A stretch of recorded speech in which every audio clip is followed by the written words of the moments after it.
Welcome back. Sorry about the disconnect. The internet went down. My buddy got DDoS attacked. He was playing DVD, or Dead by Daylight, I should say.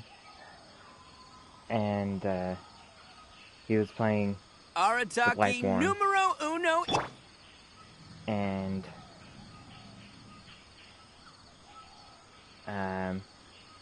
the survivors were trying to use flashlights on him, and it worked the first time because he was playing on Raze.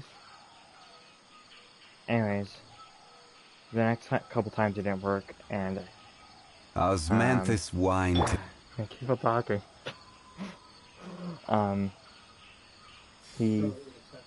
It upset them, and they attacked the our internet, and then the stream ended. So sorry about that. And so let's continue on. Let's see. So it ended during the quest right here. I was planning on continuing forward with this, but the internet was just super laggy after the attack, so it was a problem. But let's get started. Didn't get very far into it. I had to go redo some of it, but I'll still just go through it. Like I'll redo the last event or whatever I did. Yeah, I thought so. That's why I didn't teleport here.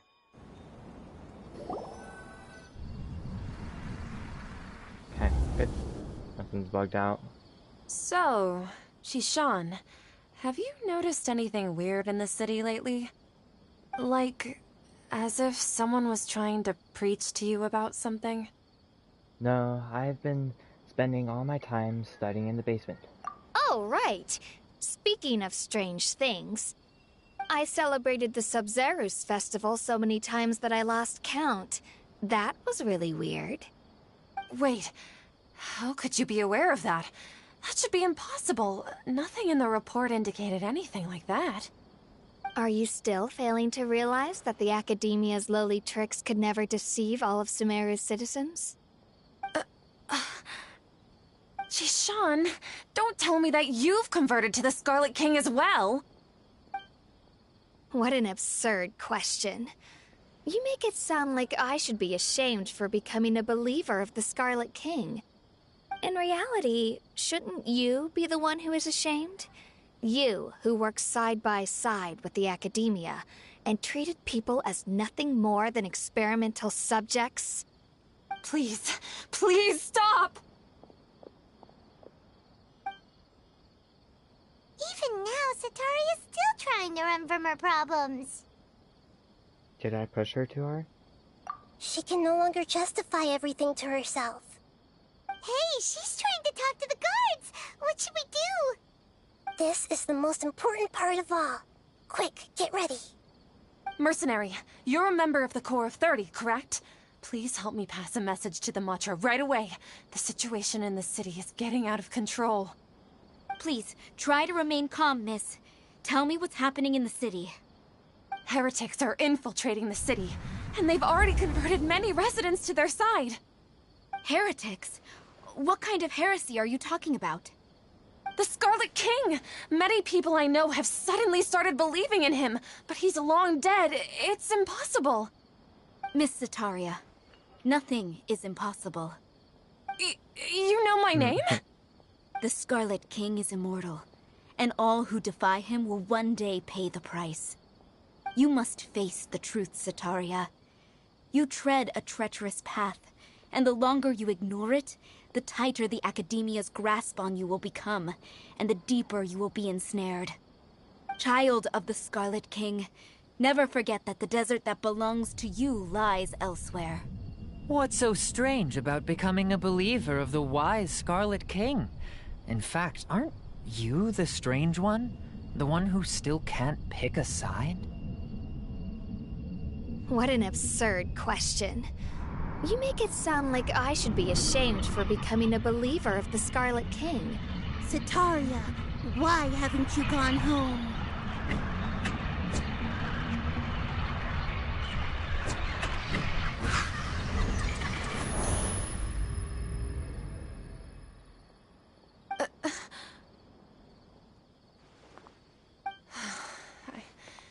It seems that no matter where I run, I only keep finding more believers of the Scarlet King. I have to say, this is a familiar feeling. I've also been running from my guilt this whole time.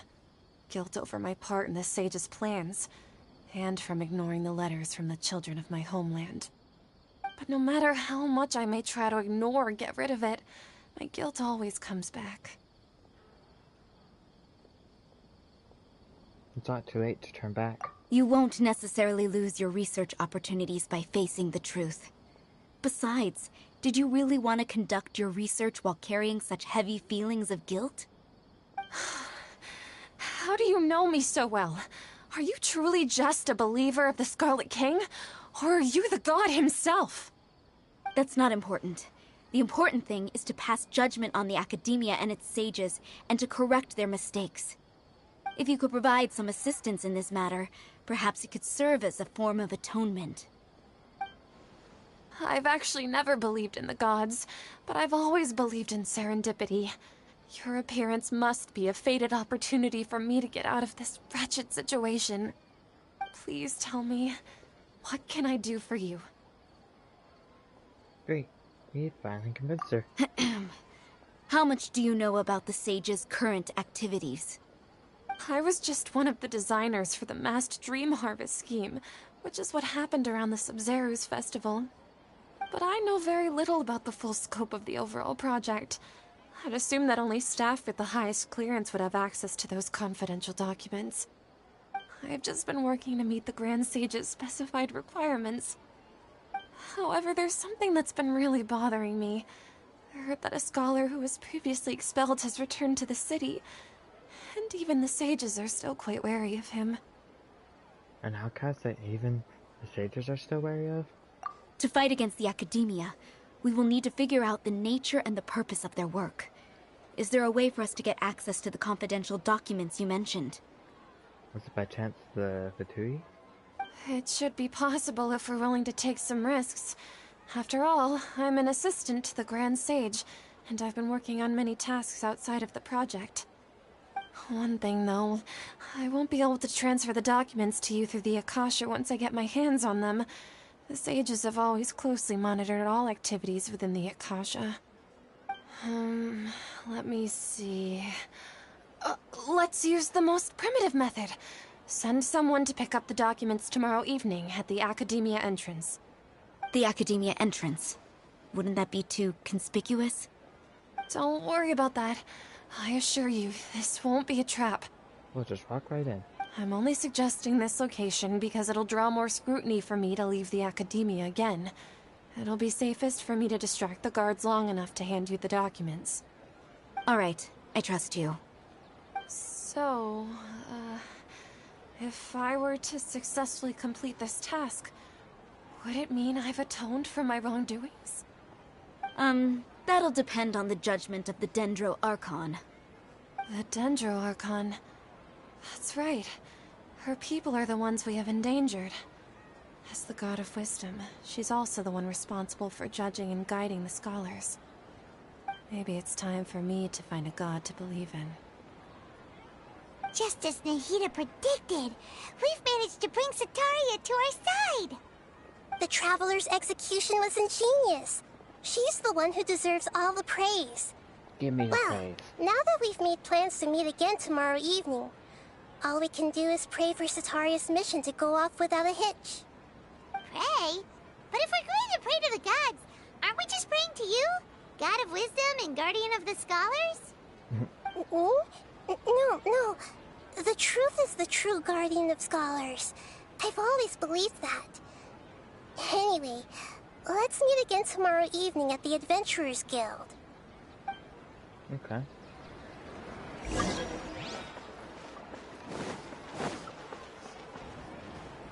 Okay. Time.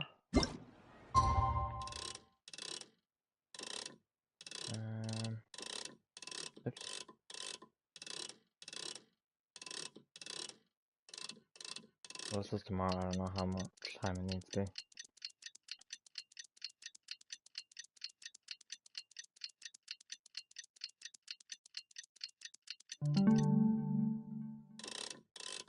Actually, I'm thinking it might be here. Huh.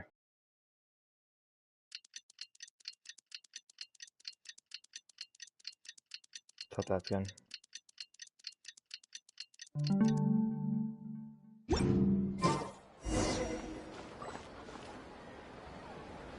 Okay. Catherine, we're here!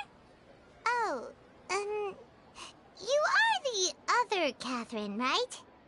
That's right. I suppose I'm the other Catherine in your mind. Can we just call her Nahida?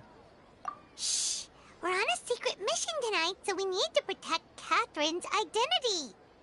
Yep, Paimon's right. We cannot fully rule out the chance that the meetup tonight is just a trap. If something were to happen, my existence may be the only trump card we'll be able to play. After all, the Academia should still be unable to confirm the existence of my consciousness in the outside world. Yep, exactly. Just what Paimon was thinking. I somehow doubt that. Anyway, enough about that. Let's just make sure to be on our guard. Don't you feel something's off? Off? What do you feel is off?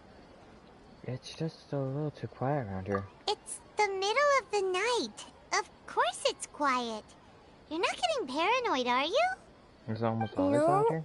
I think she's right. It really is a lot quieter than usual. If you look around, there seems to be fewer people on the streets. I'm not sure if this is the case for the entire city, though. Huh. Maybe it's just a coincidence.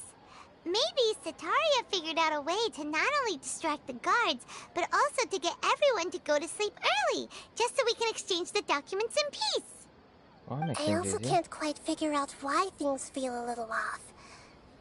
But now that we're here, let's go ahead and meet her as we planned. Well, regardless, as long as you're here with us, Paimon feels a little safer.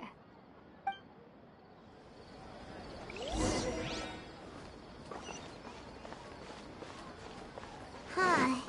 There really aren't many people out right now. Let's hope it'll be this quiet in front of the Academia, and that Sataria managed to distract all the guards. That's because, Victor's here is because I was continuing some commissions, and he ended up going to this place, which is pretty cool.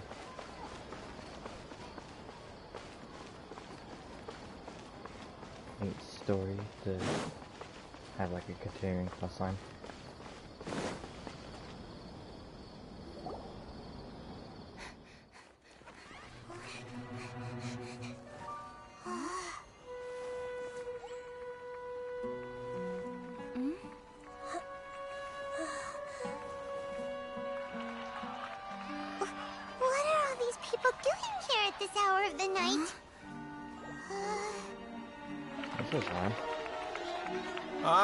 The triumphant hero returns at last.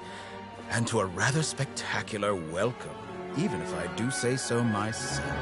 You're the outcast, expelled from the Academia. Indeed I am. Although these days they tend to call me the Doctor.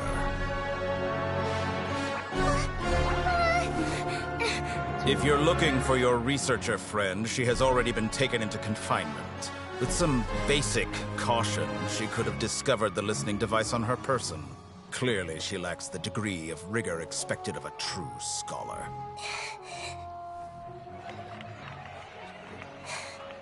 The people of Samir City. What have you done to them?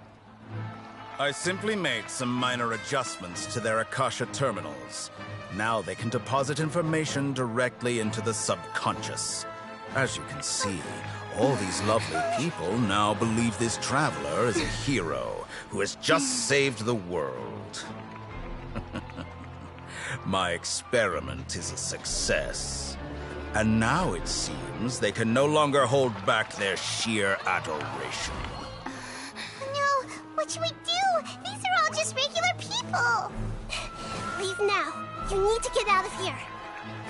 But that guy's a Fatui Harbinger. We can't just leave you here.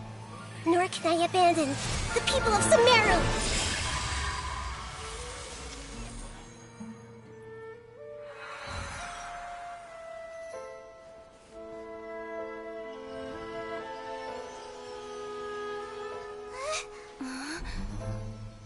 Don't worry.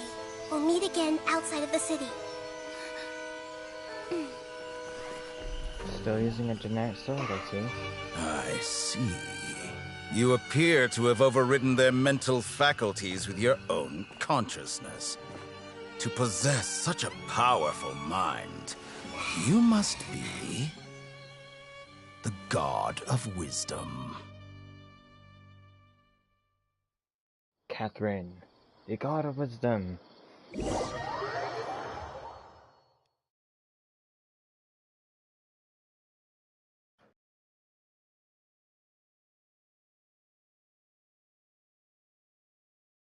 And her ultimate ability, she says, Ad Astra Abyssosque.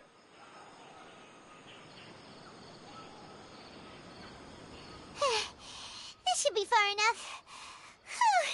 Paimon needs to catch her breath first. That renews your commission, so you are able to do 4 commissions again. Is Nahida going to be okay? We only made it out because of her. She can jump between mines. Hopefully she'll be fine. Paimon wasn't counting on running into a new Harbinger here, let alone such a high-ranking one. That guy was number 2. So scary. He called himself the Doctor. Remember, Tainari told us about him. Sataria did say that someone who once got expelled from the Academia came back recently. And that even the sages are wary of him. Yep. Sounds like she must have been talking about the Doctor. We underestimated the scale of the problem. Well, actually, I knew it. The problem. It's always been the Fatui, right? Yeah. Now that the Doctor's in the picture, we're no longer just dealing with the Academia. They're in cahoots with the Fatui. But what are the Fatui after this time? Another Gnosis? We need to find a way to reunite with Nahida. Yeah, things would be a lot easier with Nahida's help. Nahida said we'll meet again outside of the city. But we can't just keep waiting around, right? Let's start our own investigation. You mean... Let's go find Tai. Oh, right! Wasn't he invited by the sages to work on some project when we were staying with him in the Vidia Forest? That has to be the same project. Even though he turned it down at the time, he might still know something. There's no time to lose. Let's go to Gandharvaville. I don't know if he's gonna be able to help us with.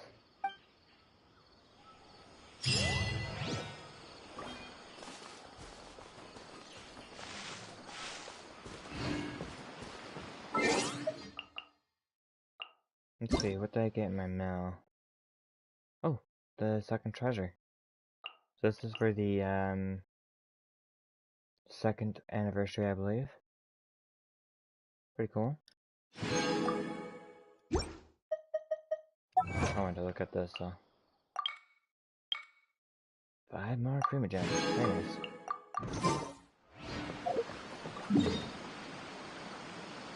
Okay. So I want us to go back to Gandharvaville. It's not pinging anywhere though.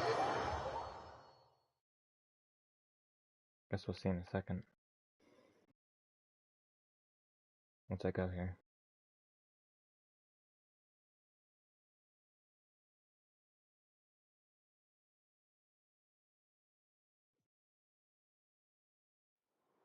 There's something I noticed on my map.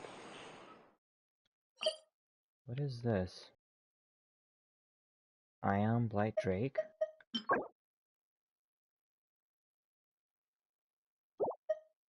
So they put the boss in the first part of Samara instead of the second part. I've noticed how pretty big that is.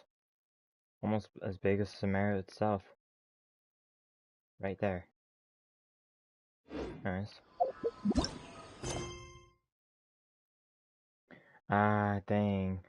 Okay, I'm gonna have to do some of his side quests or whatever. Can't catch me. Which I haven't done. I plan on continuing on with the main quest though. I was gonna do this later.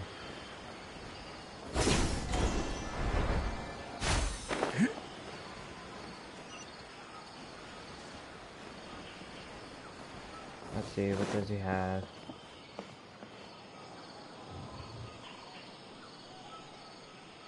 And something about the blight, I believe. This is where you've been, Tighnari? That's... What's going on? Keep your voice down. Tighnari, everything's spinning. Am I going to die? Tell Mom that I should have listened to her. And tell Suna that I'm sorry for breaking her toy. I didn't tell her because I was scared that she wouldn't play with me anymore. Tighnari, I heard that people turn into birds after they die. Is that true? I feel like I'm getting lighter. What happened? Tighnari, is he?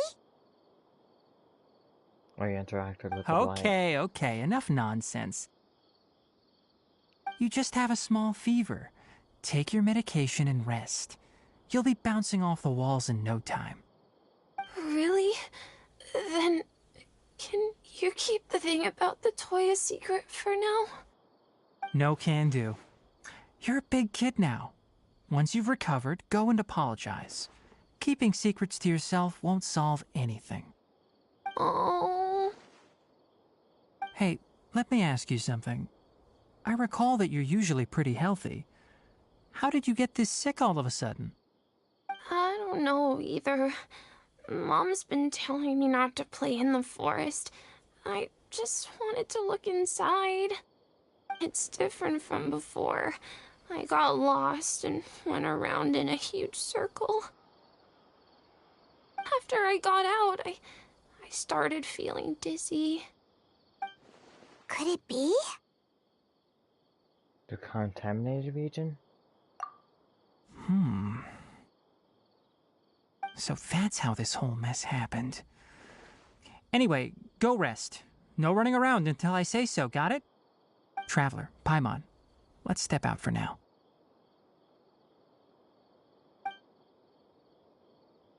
You leave the room. Mr. Forest Watcher, how is my son? I gave him some antipyretics. Let him rest here for a while. I told him that he would feel better after some medicine and rest, but I only said that to comfort him. His symptoms resemble a fever, but something else is causing them. They seem more akin to a disruption in his psyche. Antipyretics won't be of much use. What do we do? Mr. Forest Watcher, you have to help him. If memory serves, a plant called Vasanti grass can help soothe the mind. A small number grow in arid deserts. They usually look like shriveled weeds, but can be revitalized with a splash of water. For a second I thought I said venti grass. They're expensive and unable to grow in the Avidya forest's climate, so I don't have any on hand. I'll ask the caravans. Go find Kale, have her prepare medicinal tools and a set of traveling gear for me. All right. Thank you. Contaminated region, huh? Is that why you two are also here? Yep. Is it a new withering zone? This sounds pretty dangerous. Doesn't seem like one. Whether you look at scale, internal conditions, or resultant effects, they're completely different. The only thing they have in common is that they aren't welcome. This nuisance made itself home in the Avidya forest, so I can't turn a blind eye. feel the same way. All right. Let's contact the caravans first and purchase some Vasanti grass. We can also ask about the contaminated region. There's no time to waste. We have to move quickly. Let's go. Let's see. Can I do the... Huh, I can do this now, okay. That's the thing I wanted to work on. So, that was just part of his quest. Oh. Fell off the bridge. Okay, let's climb back up.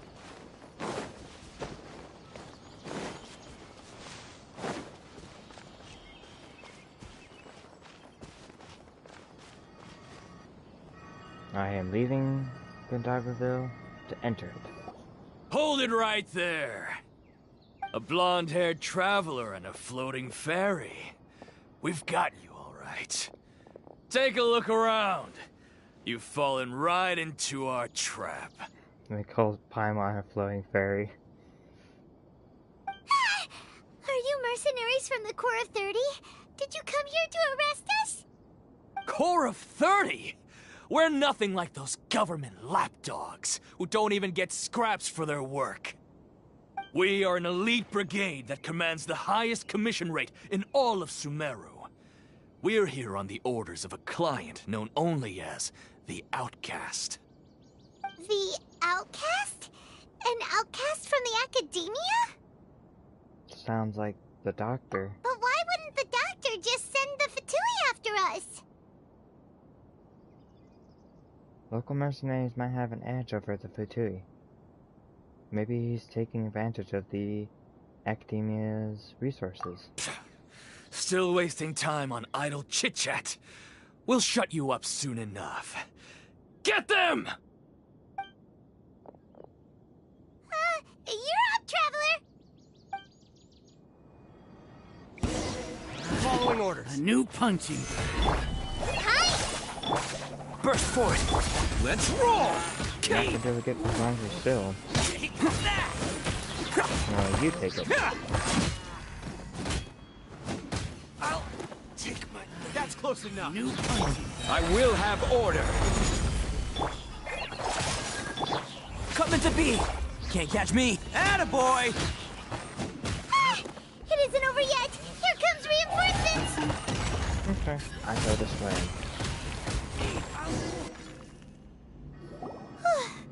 That was pretty rough. Is that what elite mercenaries are like? You mean that was pretty easy? Zhongli is shield's awesome. Just need one of him and he's really good. Unfortunately the Rift Hounds go right through it. Okay, it probably won't be long before we see more of them. Yeah, looks like we'll have to keep our guards up. But this doctor guy seems like a pretty tough opponent. He knew exactly where to set up an ambush. Did he predict that we would try to find Tighnari? Going up against smart people is tough. Anyway, let's keep going.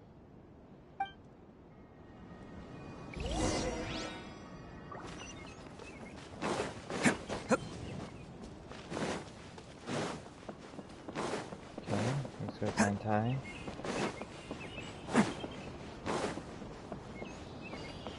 Should be in the same place I just left him.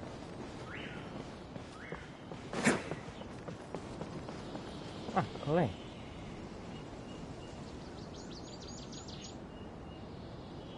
Oh, it's the Traveler and Paimon. What are you two doing back here? Kale! It's nice to see you again. Are you doing alright? To be honest, I'm not doing too well. My Elazar has been progressing at a faster rate lately. I'm finding it harder to complete more intricate tasks. As a result, Master Tighnari is taking me off the patrol schedule. He will only allow me to stay here and coordinate other people's tasks. Oh, Kale! Shouldn't the vision at least be helping? It seems that curing Soul is our only chance. Speaking of Tighnari, did he go off on patrol? We're here to talk to him. Oh, Master Tighnari? He just left the Avidia Forest a little while ago. He was headed to Party's DI. Huh? He left? What? Isn't Tighnari always saying that he never wants to leave the Avidia Forest? He even turned down the Sage's invitation. I thought it was weird too. Master Tighnari always prioritizes his work as a forest watcher above everything. He almost never leaves his post. He left in a hurry this time, though. He didn't give a reason? No, I only found out that he left through a message he left behind. He also made sure to delegate all his tasks using a schedule. To leave in such a hurry? I'd guess he had something urgent to take care of. Master Tighnari originally studied in the Amorta Darshan of the Academia, and Partis DI is something like the Amorta's research base. Many rare shrubs and grasses have been planted there for research. I know that before he became a forest watcher, Master Tighnari once spent a long time conducting research at Partis DI. A research base, huh? Gotta wonder what kind of research Tighnari just decided to work on all of a sudden. Oh, we don't have a lot of time, so let's go look for him at Party's DI. Okay. Just take care of yourself, Kalei. Don't worry. I'm fine. I'm used to living with Elazar by now. If you run into Master Tighnari, please send him my regards. Okay. Got it. Will do. See you later, Kalei.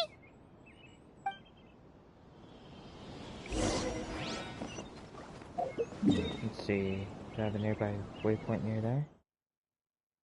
I'm glad I didn't just walk there. I don't have that waypoint. Okay. Let's go to the statue and walk my way there.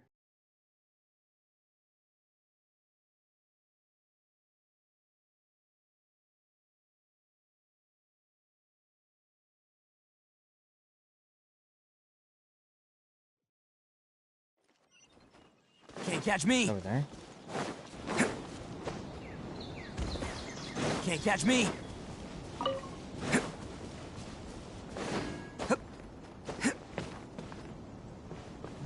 Go to that.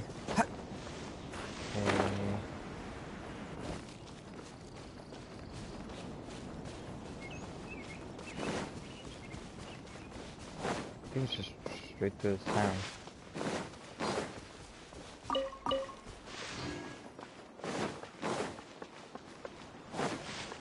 Looks like that. Nice town. I think they're gonna give me a chance to get the waypoint. Oh, they will, I think.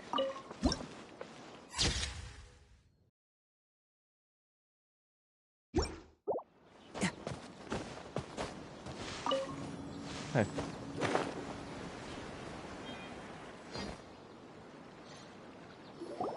Wait! Look who it is! Catherine! Thank goodness you're okay. We were so worried about you.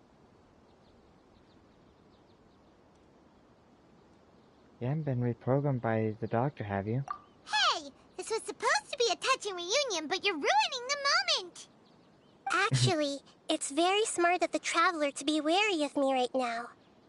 After all, the doctor has shown that his technology can apparently even control human minds. Plus, it's not like you could have known what happened after we split up and I was facing the doctor by myself. Even a pool of stagnant water after a torrential storm can occasionally pass as a patch of sky. Paimon feels like only the real Nahida could come up with such an obscure analogy. I agree. Huh?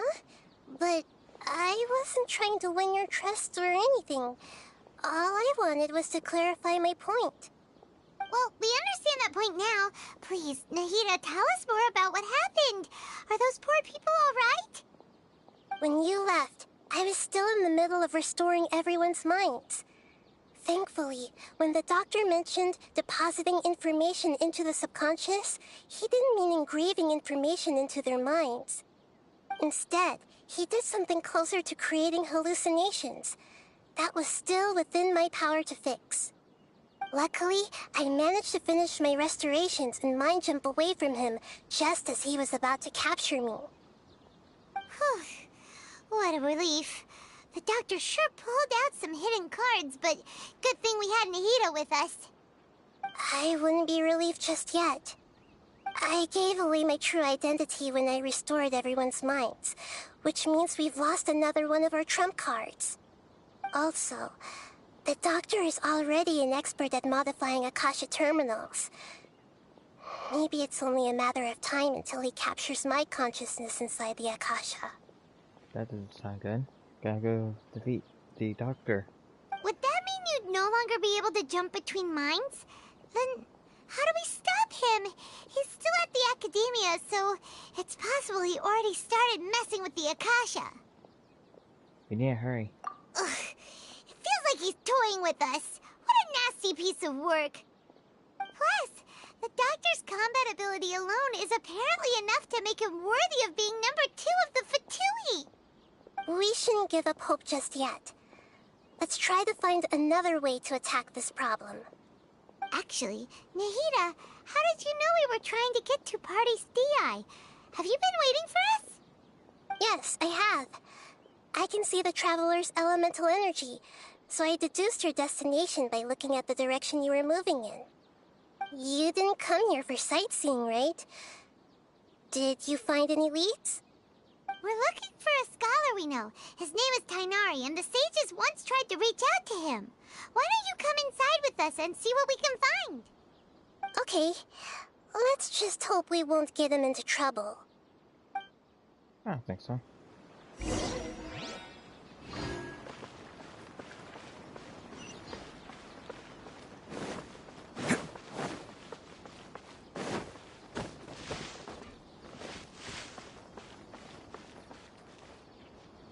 This area kind of reminds me of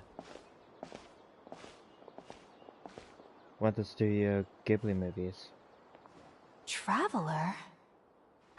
It is you! Ah! The voice! It's Hypatia! Long time no see. Ah, what a pleasant surprise! It's so nice to see the two of you again. Who's this? She's a scholar we met in the Avidia Forest. When we last saw each other, she was still training in the, what's it called? Satyavada life? Oh, I see. That's right, we're old friends. You've come at just the right time. Oh, right. Ever since I've come here, hardly anyone has even talked to me. Hypatia, you're way too excited about this. Actually, for you to leave the Avidia Forest means... you're not in training anymore? Wait, no. Did you already finish your training and reach Pariporna life? What do you think? My consciousness has already managed to make contact with the divine. Doesn't seem like it's her, though. Congratulations! I'm really happy for you. It's so exhilarating to share this sublime joy with others at long last! When my consciousness made contact with the gods. Ah, what a supreme and unparalleled experience that was! That sounds incredible! We're in a hurry, so let's chat about this next time. Oh, all right. Actually, please wait.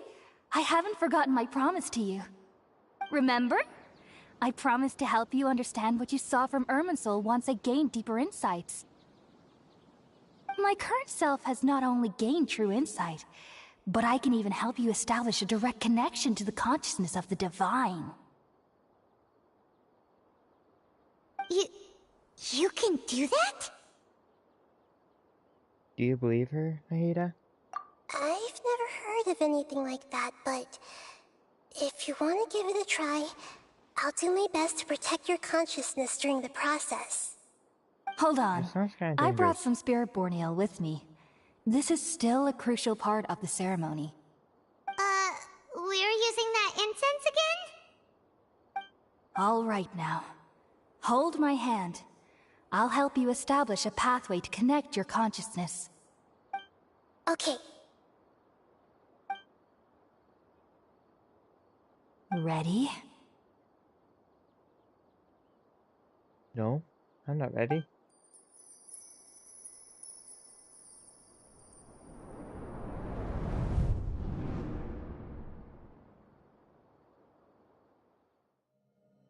It took 3 betrayals for me to finally understand. The world is just an elaborate tapestry of lies. My fury will never be quelled. The first to betray me was a god. My creator. My mother. Valuing strength above all, she saw no worth in me and I was discarded. The second was a human. My family. My friend. Consumed by fear, he saw me as an abomination. The third was one exactly like me. A hope for the future. A fledgling barely out of the nest. Powerless before his mortality, he broke his promise to me. Humans, they can't be trusted. And the gods fill me with pure loathing. So I said good riddance. I denounce the world and laugh in its face. My chest will never again be defiled by worldly filth. I will scrub away every last trace of human emotion. Then it will be empty, a blank slate, and ready to receive a supreme gnosis, brimming with pure divinity.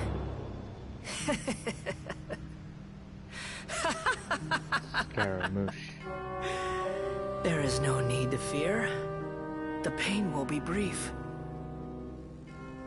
Your era is coming to an end.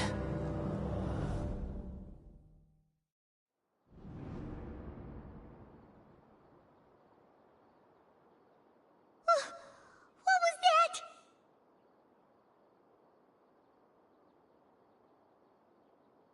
This is neither the Grey Lord's consciousness, nor can King Jeshret's consciousness.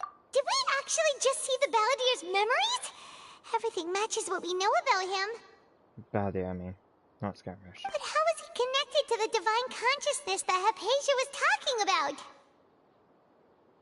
You saw it, right? You felt it, right? Such a majestic god! Such a noble will! Such sublime emotion! Alas, shame. If only that which beats within my chest wasn't a filthy mortal heart. Oh, great and merciful God, please grant me forgiveness and salvation. Do you understand now? I'm afraid this is no Puripurna life, but rather...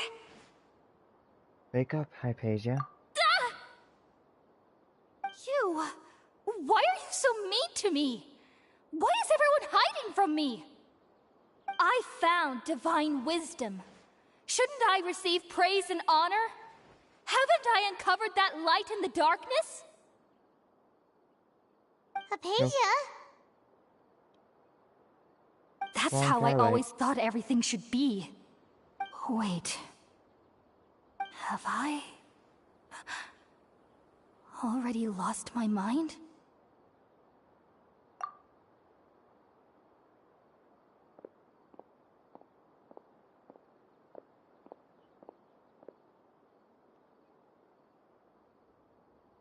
Wait, something isn't right. What's going on?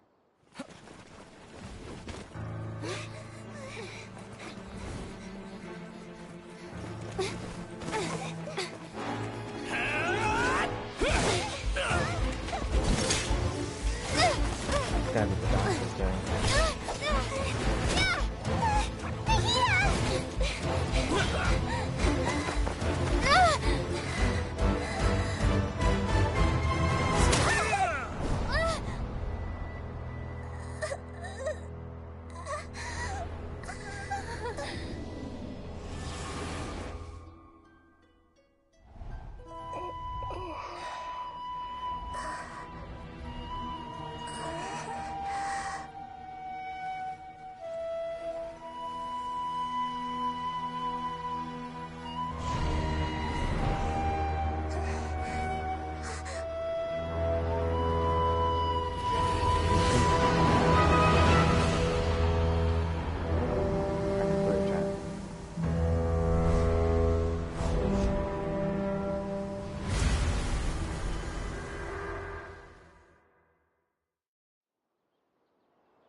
That was the Balladeer. And some sort of like giant robot thing.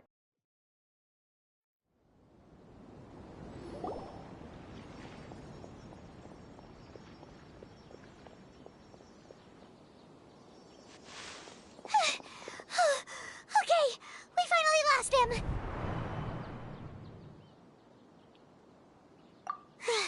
Are you okay, Nahida? Wait, no. Something feels different. You're back! Oh, the Traveler's back? What just happened? Nahida was controlling your body for a while. It seemed like she jumped over to you as an emergency measure right before the Catherine puppet was destroyed. After that, Tainari heard the commotion and came over. He helped us defeat the mercenaries and then he ran with us all the way here. This time she didn't just transfer her mind into my body. Our minds swapped places. What? You swapped places? You mean your consciousness also went into Nahida's body? Wait, then where is Nahida's consciousness? Where is she now? I never imagined Back in that her an prison? individual's consciousness could be transferred around like this. Had I not seen it with my own eyes, I would have never believed it. I don't think this can be achieved with current human technology. Also, while we were running, the consciousness in your body told me to pass on a message. She said, "The doctor has found a way to trap my consciousness, so I can't journey with you anymore. But even in a moonless night, a shower of starlight can still drown out illusions and lies." Oh no! Nahida's trapped in the sanctuary of Surasthana for good this time. Was that message all she left for us? It's pretty vague. It's in a code that only we know. We can't let the doctor figure out what we're up to. Oh, that makes sense. Since the doctor captured her, she won't be able to say anything without him knowing. She's being extra careful. Even in a moonless night, a shower of starlight can still drown out illusions and lies. Huh. Paimon knows the moon illusions and lies are from that alchemical divination at the Sub-Zeru's festival. Didn't Nahida use a starlight analogy before? It had something to do with Sataria. The moon refers to Nahida herself. Starlight refers to the people of the desert. And illusions and lies refer to the Academia's plans. Oh, that makes a lot of sense. Huh. Do you think Nahida was telling us to go find help in the desert? But she isn't with us anymore. Think we'll be okay? Paimon, you said Sanctuary of Surasthana. Does this mean that this Nahida you're talking about, the consciousness who is occupying the Traveler's body, is the Dendro Archon? Your guess is correct, but the situation's a bit complicated, so it's really hard for us to explain right now. That's all right. A scholar's curiosity doesn't need to be appeased right away. As for the complicated nature of the situation, safe to say I have witnessed that for myself. I've spent some time with you, and it looks like the Dendro Archon's also on your side, so I trust you. Thank you, Tainari. Oh, actually, we came here to ask you a question. What do you know about the project that the sages have been working on? Ah, that. While I was indeed invited to join that project, the sages were always secretive about its scope and goals, so I eventually declined. All I know is that that project has something to do with the restoration of Irminsul. I think I know what the project's about. I just received some new intel. Huh? Did you see something when you were in Nahida's body? The Academia is turning the Bahadir into a god. What? Do you have any evidence?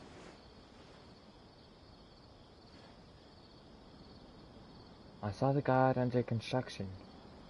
Hypatia also showed us a so-called divine consciousness. Describe what you saw when you exchanged consciousness with Nahida. So that's what happened. That explains why Hypatia's symptoms were different from those of the other scholars who went mad. It's because she made contact with the consciousness of a new god who is still in the process of being born. Tainari, did you leave the Avidia Forest because of Hypatia? I did.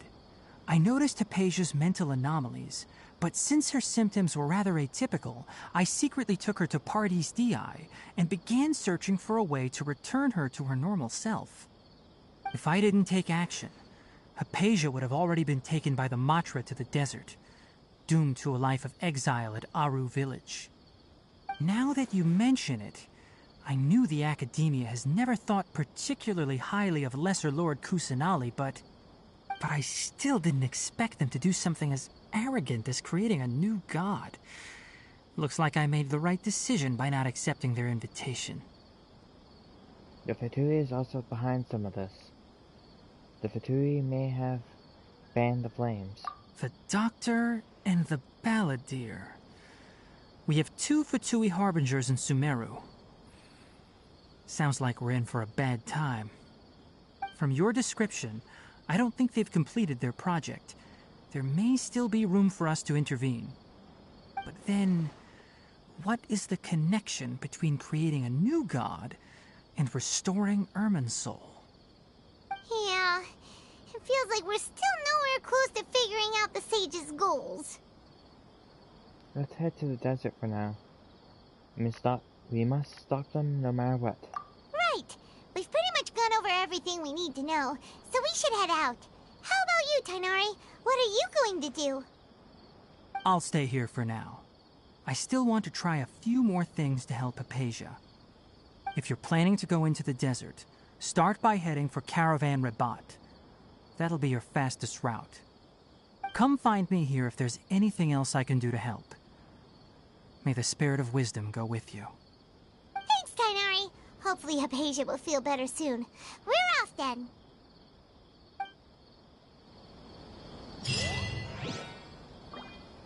The god gazes back.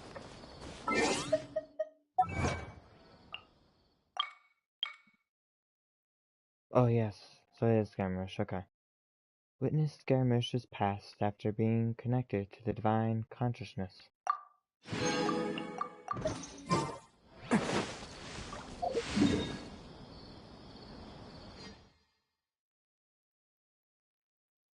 So I got this teleport location. Let's teleport right into the city.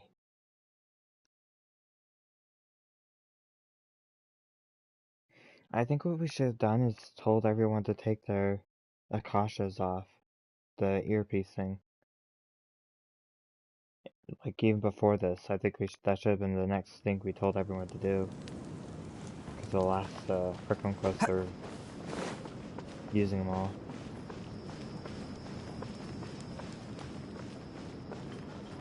But they don't have much choice in what we do.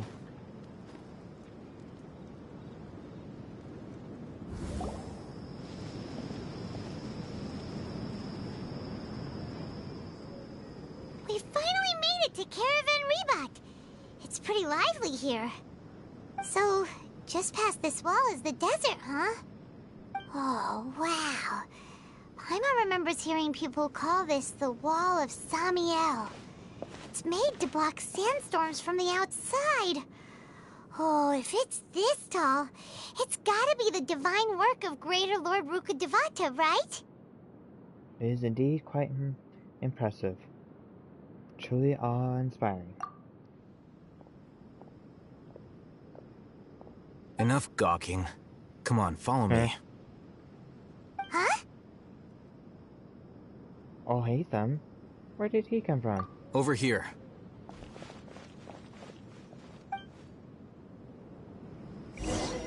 Oh, Hatham went that way! Let's hurry up and follow him.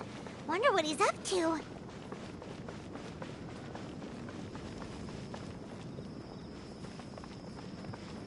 I can't remember what type he is. I think it's Dendra.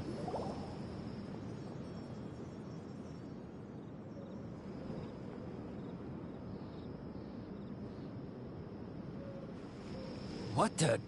Where did she go? How did we lose them? They were just here a second ago. More Eremite mercenaries? Who are they working for this time? Anyway, Traveler, it seems like we were being followed again. You Always were like too that. careless. You should have noticed those hopeless amateurs trailing you a long time ago. Thanks, all Hatham. We couldn't have shaken them off without you.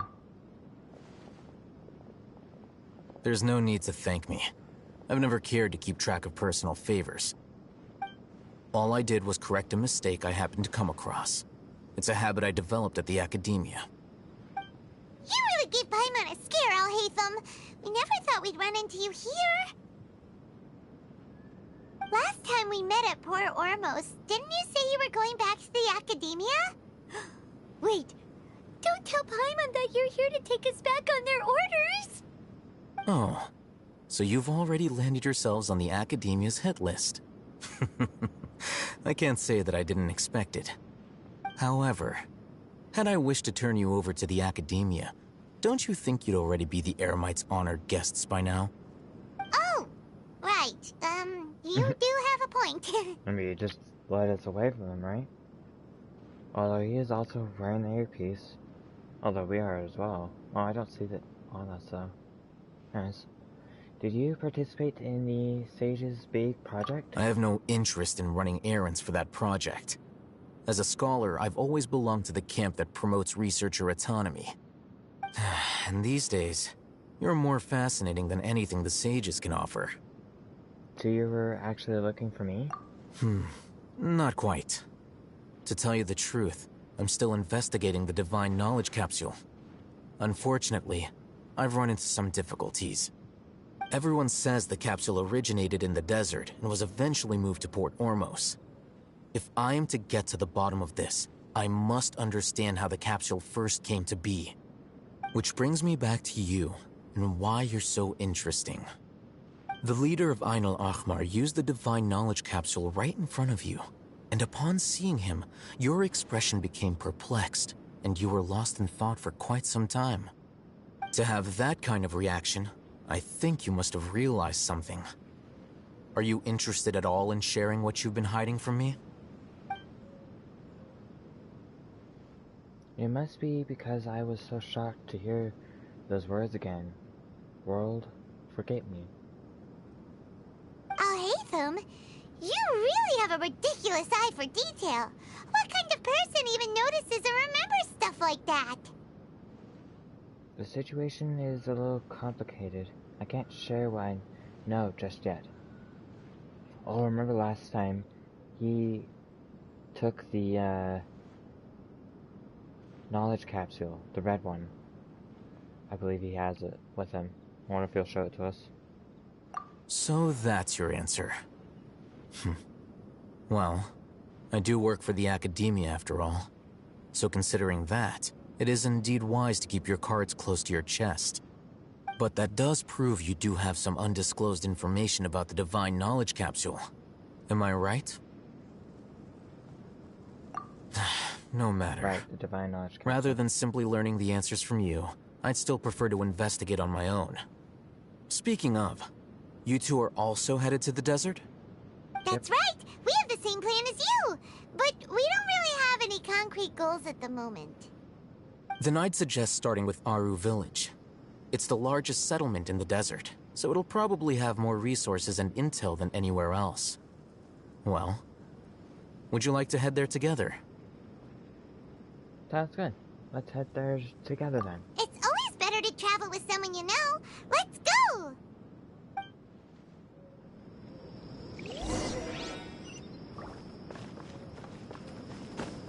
Oh, they totally won't notice me walk right through 'em.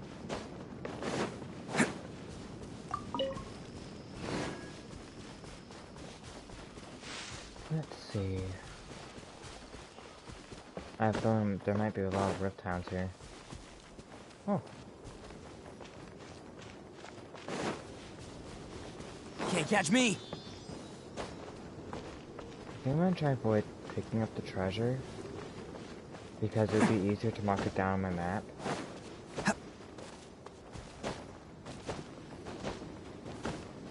Than having to re-mark it down. So I'm just gonna go to the quest. Unless I find any waypoints. What's this? Oh, it's an enemy. Gather! Scorpion. Burst forth! Bam! No, just raw meat. Okay. Makes things easy to skip them. Can't catch me! Are they right above me?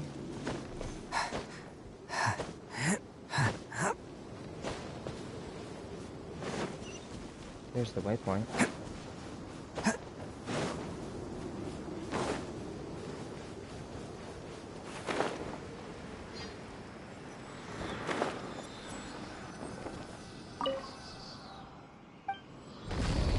Waypoint unlocked. Let's see what this looks like on the map. Huh.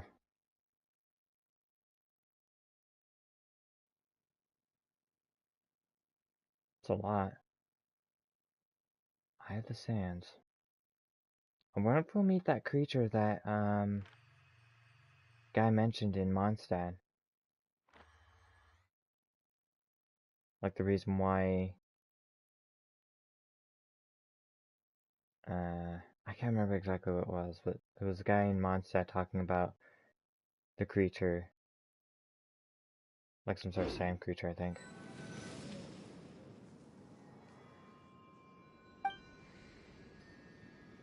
Empty. Can't catch me! I want it. Look at the score. I'm almost out. That's not long.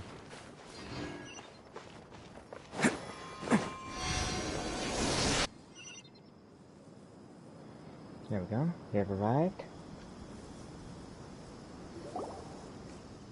Before us lies Aru Village, the safe haven of the desert folk.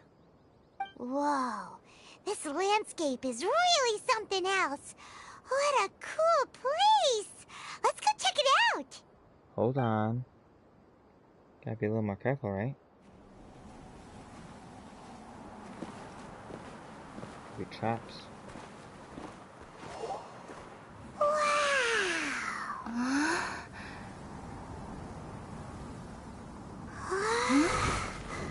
Oh, what was that? Oh, Candace.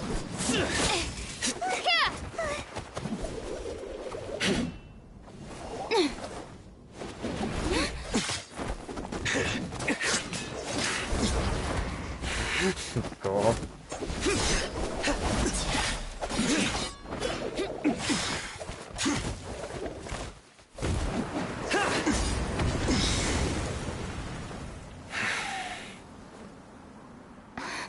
Sign. Oh, it's Dina. Okay. Unless my memory fails me, we have barely spoken 2 words to each other before now at the Academia. Would you care to enlighten me as to when and how I invited the General Mahamacho's wrath? Oh, Hatham. Do not think you can escape my judgment. just because you managed to escape my attack. He's basically Razor 2.0. Judgment? So that's how you'd characterize your actions here, is it? Or would elimination perhaps be a more accurate description? Had I used my full strength, not even this traveler would have been able to stop me. Though styled like an assassination, I sought only to ensure that my target would be unable to flee or resist. Standard practice for the Matra, as well you know. Seemed to me more like your own personal touch. Who is that, Alhaitham? Did you call him General Mahamatra? Yes. General Mahamatra Sino, head of all the Matra at the Academia. He's a formidable hunter, and the ultimate nightmare for any who have committed academic crimes. You seem to have placed a lot of trust in Alhaitham, to the point of blocking an attack for him. If I were you, I'd never choose to side with him. I wouldn't believe a single word that comes out of his mouth. I have been pursuing this scribe for a long time. I urge you, stand back and do not seek to defend him any longer. Otherwise, there will be consequences. I don't trust him as much as you seem to think. But that doesn't mean I'm going to stand by and do nothing. Has Alhaitham done something wrong? Paimon doesn't think he's as bad as you've made him out to be. I won't waste my breath explaining things. Alhaitham, I saw it during our fight. Take it out. The divine knowledge capsule you're hiding on your person.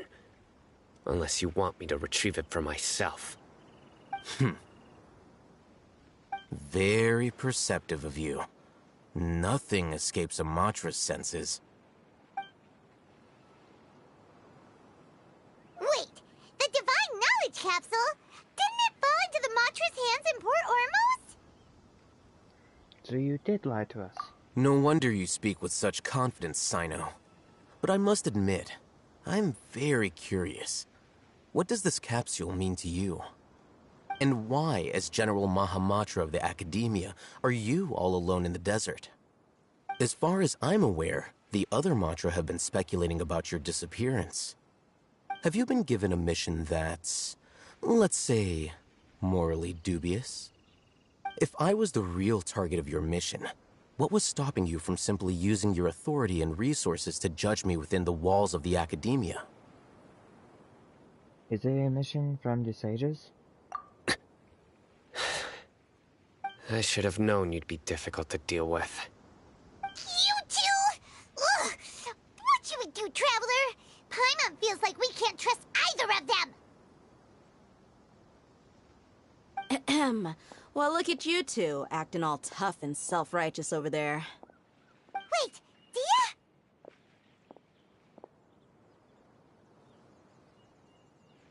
Great! Finally, someone that we can trust! You don't know it that well. You gotta help us out here. Otherwise, these two are gonna start fighting again! Yeah, sure looks that way. Two giants from the Academia duking it out once and for all. Not something you get to see every day, that's for sure. Listen, I know you academic types love to fill up your big brains with self-righteous morality and lord your empty rules and virtues over each other. But how dare you bring your petty disputes into the safe haven of Aru Village? It seems like someone's gonna have to beat some sense into your thick skulls until you finally learn to respect these grounds. Yeah, that's pretty cool.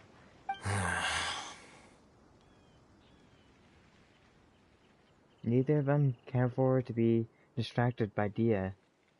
Neither still looking for an opportunity to attack. Oh, they're still neither. It's there. Still looking for an opportunity to attack. Hey, did either of you hear a word I just said? Probably not. Whoa, what's going on?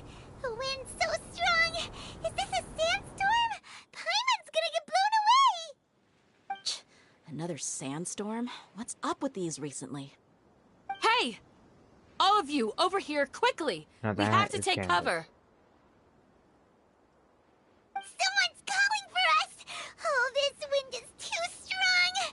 Let's get over there! That sounded like Candace.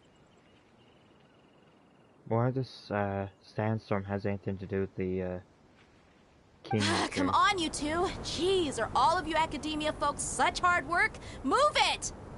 All right, stop yelling.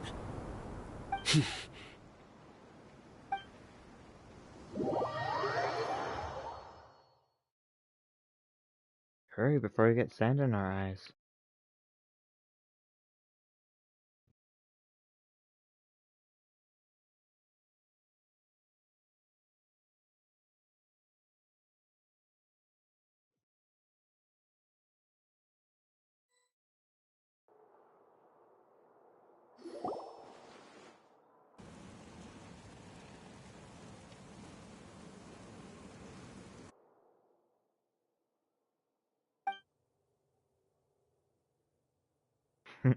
Just silence.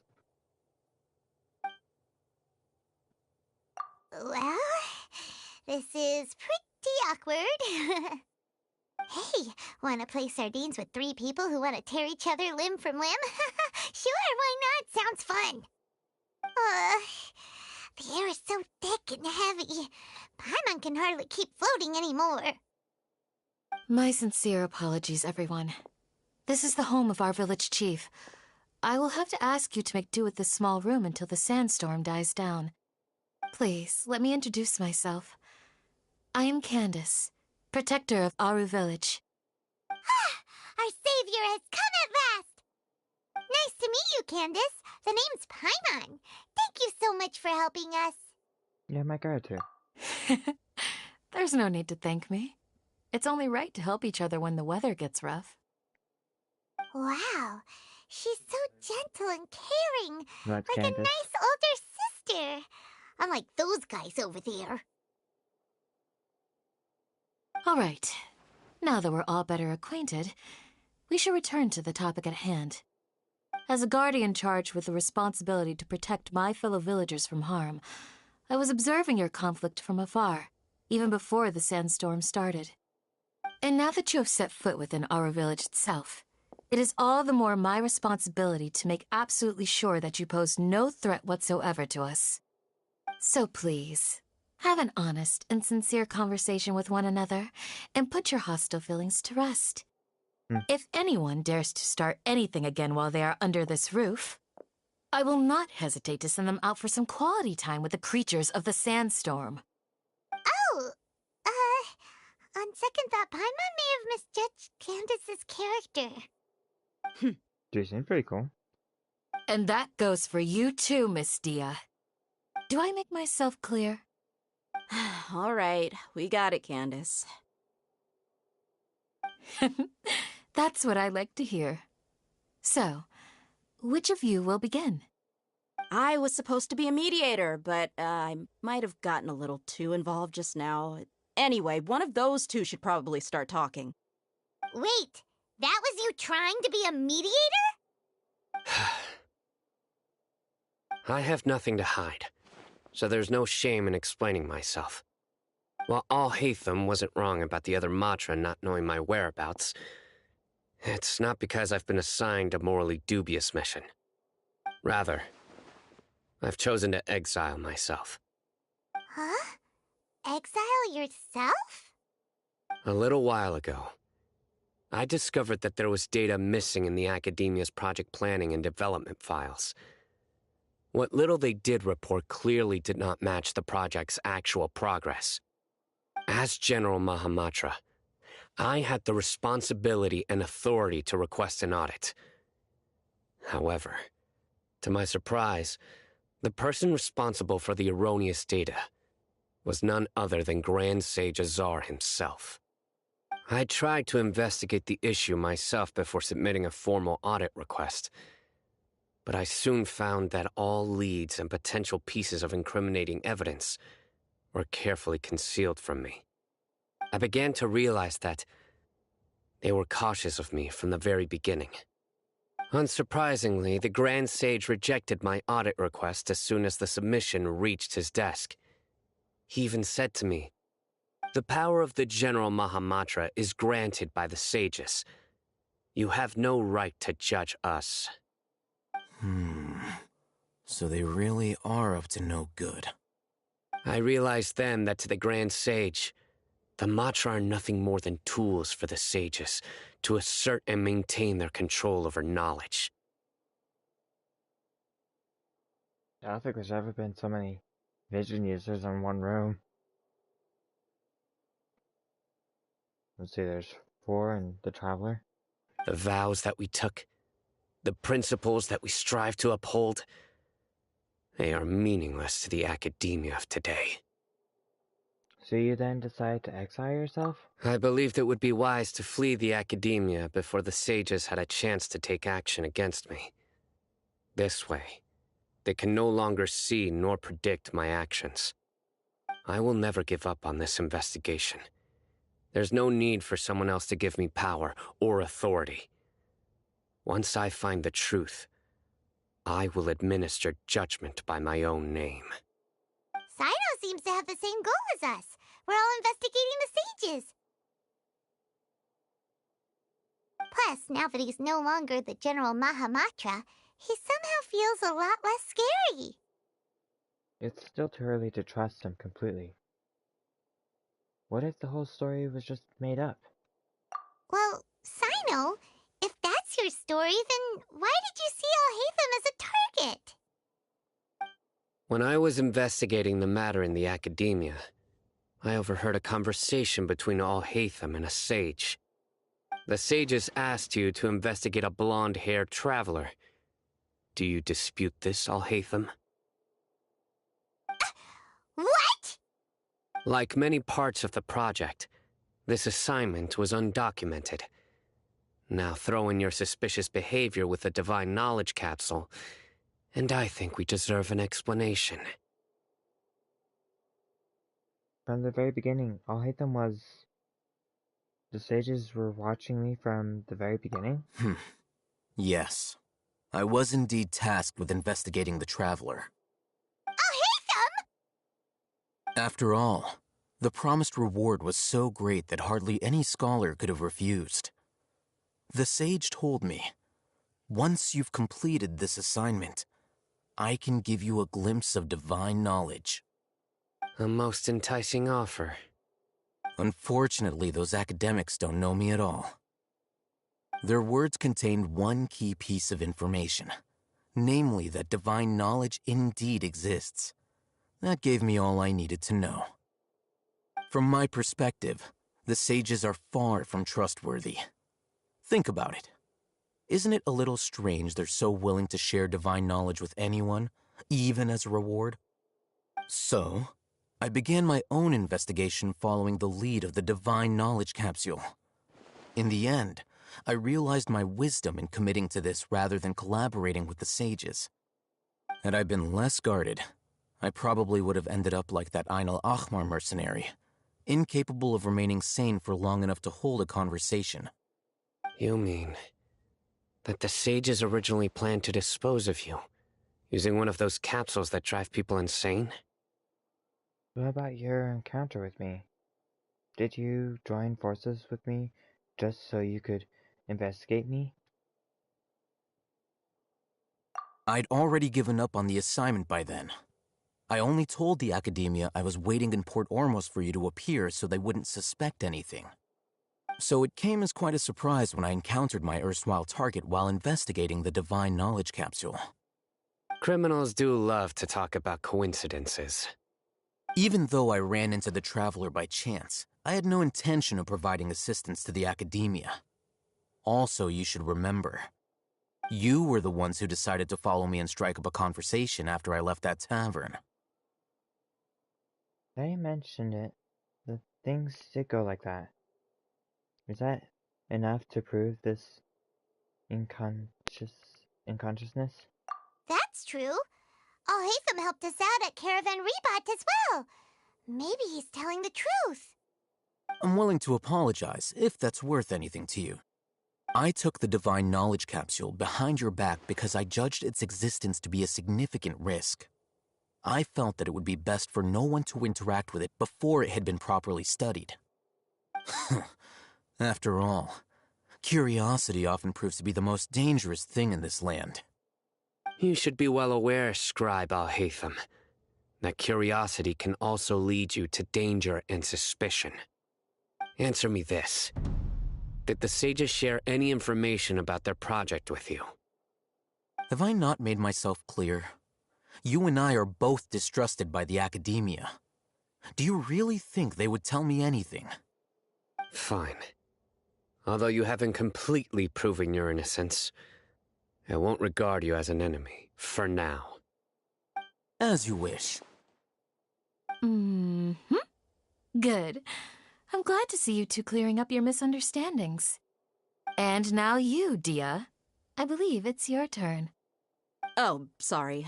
Whatever the boys were talking about must have been so boring that I spaced out. My situation is pretty straightforward. My employer, Dunyarzad of the Homayani family, is friends with the Traveler and is currently recovering from her illness at home. I had nothing going on, so I decided to return to our village for a visit. I was actually looking forward to a pretty exciting time getting back together with everyone here. But then I saw these two random guys in the middle of a pointless argument. It ticked me off, and things went downhill from there. Is that all?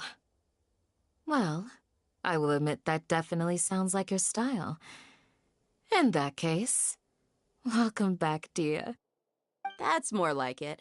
I missed you all so much, Candace. What was that? Whoa! What was that sound? No need to worry. Now that you're no longer at each other's throats, please make yourselves at home. I'll take a quick trip outside to clear out some of those creatures in the sandstorm.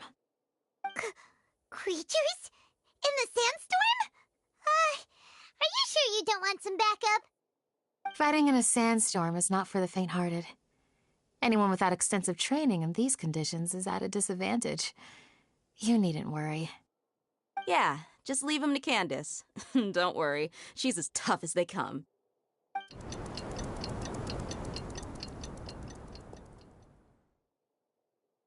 The wind's Very died fun. down. Very easy. That means the sandstorm's over, right? Candace still isn't back yet, though. Is she alright? Maybe we should go out and check on her. When you put it that way, even I'm starting to feel a little worried. All right, let's go. We've been here long enough, and the boys are as chatty as the floor.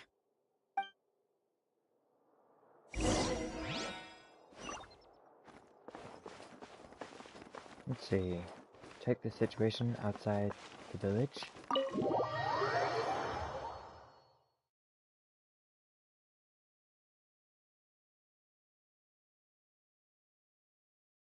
The Withering.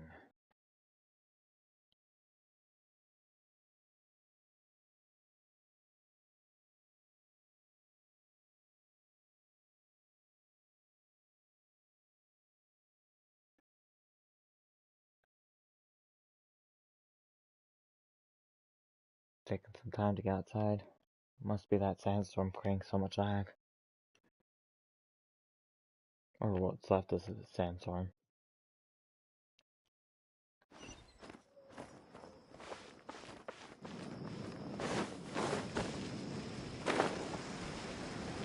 Let's see.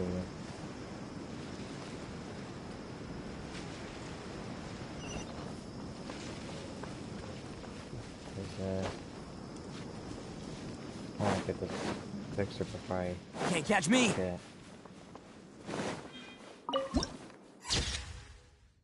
Cool.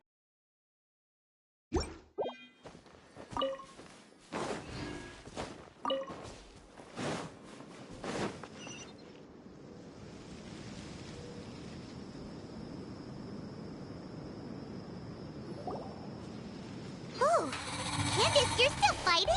You've been out here dealing with these creatures the entire time? Yes. They just keep coming in waves. I've lost count of how many I've defeated. Before I realized it, even the sandstorm had stopped. Not only is she really strong, her stamina is also something else. Ah! Here comes another wave! Leave this round to us. I got interrupted earlier, but now I have something to take my anger out on. It's been quite a while since I've seen the Flame Mane in action. I'll leave these to you then. I'll be sure to put on a good show. Let's go! Oh, do we get played? Nah. Order guide you! She's like... Live! Feel this ancient power! Let's roll! Here comes another wave! When are they ever gonna let up? Attaboy! It's showtime!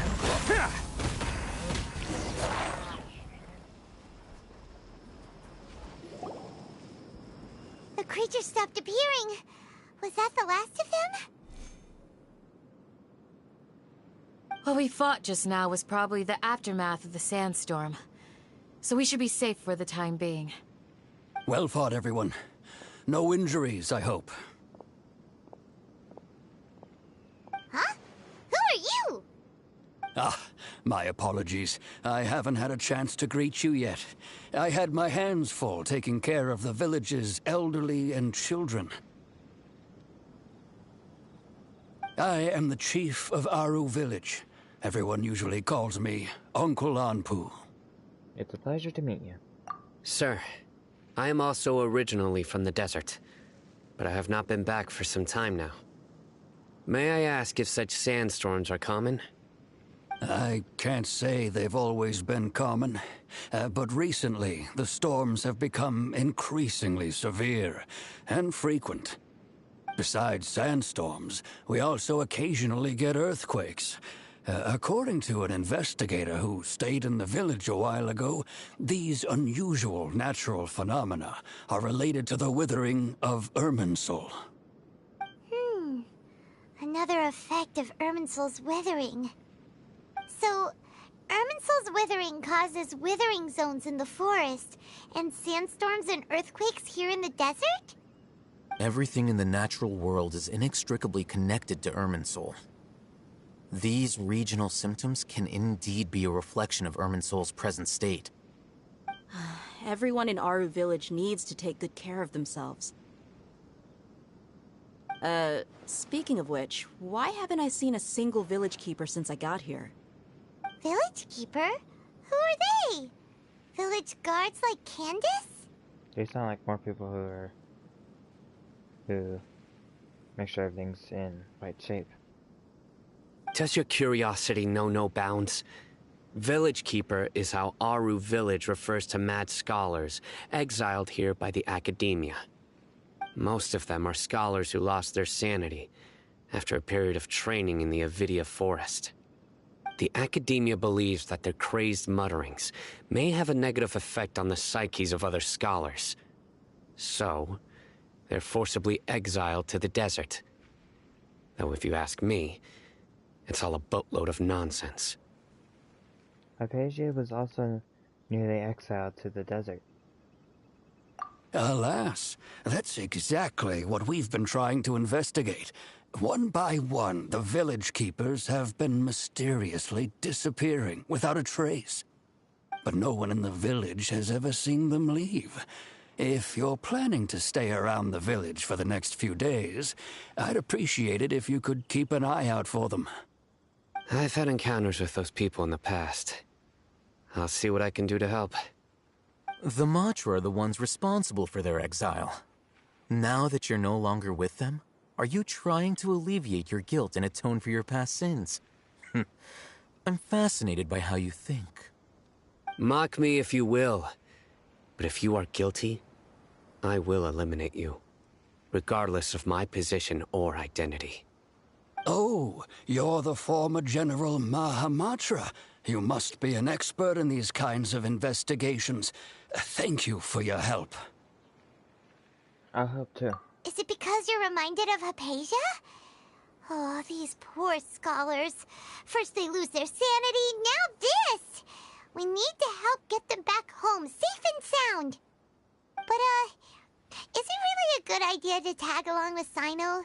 You seem like you really don't trust him. That's why it's a great opportunity to watch him. It'll be fine. Dee and the others are here too. I'll be grateful for the assistance. No doubt you will do a better job than some of my former subordinates.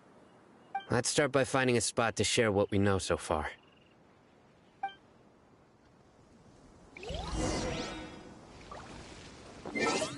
What's this?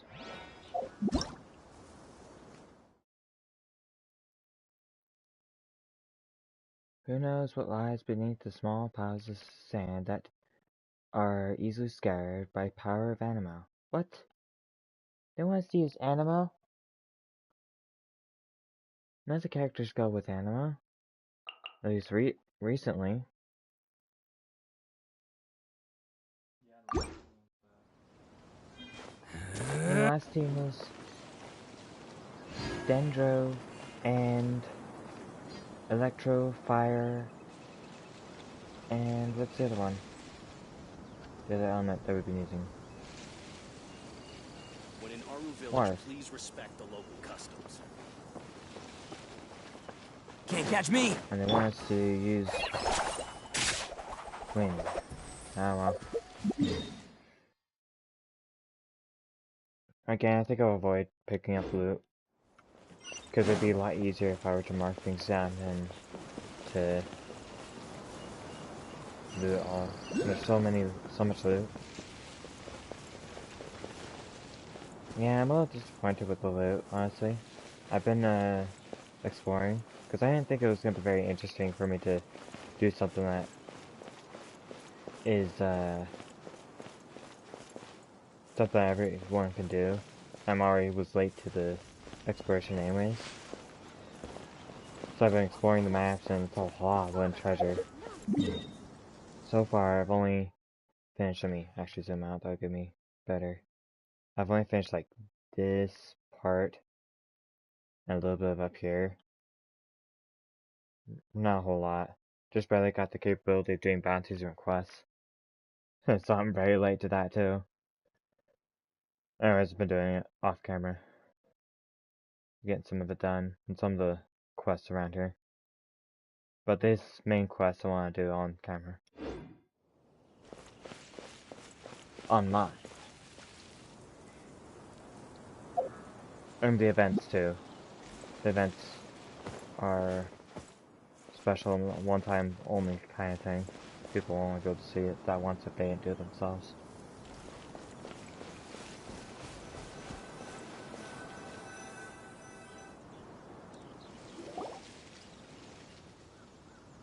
Oh, are those bananas? Although I've sent myself Maybe into not. exile, I'm still doing essentially the same things as before. I thought they were. Do you still have any questions for Maybe me something before we else. start our investigation? Or something similar. Oh, I think it's actually that thing we ate in the bar. So yeah, it probably is coconuts. Why do they refer to mad scholars as village keepers? One of my former subordinates told me that this title has its origins in a strange incident. The academia has long exiled mad scholars to Aru Village. A mysterious phenomenon exists here. When mad scholars first arrive, they are as incoherent and deranged as before. But after spending some time here, they invariably begin to calm down. Initially, the people of Aru Village greatly resented having to take in the mad scholars. But a strange incident one night changed that. Aru Village was struck by the strongest earthquake in living memory. Seeing buildings on the verge of collapse all around him, the then chief of the village was preparing to take everyone to safety. Suddenly, he noticed a mad scholar crouching in a corner, caressing the ground with his hands. A soft, green light radiated from him, like a divine glow against the backdrop of night. Despite the powerful tremors that ripped through the ground that night, all the houses remained upright, almost as if they had grown roots reaching deep into the ground. In the end, not a single building collapsed, and no one was hurt. After that, the people of Aru village treated the mad scholars with greater kindness, and began to refer to them as the village keepers. A soft green light? A mad scholar protecting Aru village? What do you make of it, Traveler? Must have been Nahida's power. Only she could be capable of that. Paimon thinks so too. Actually, Sino, do you know if any of the mad scholars continued to wear their Akasha terminals at Aru village?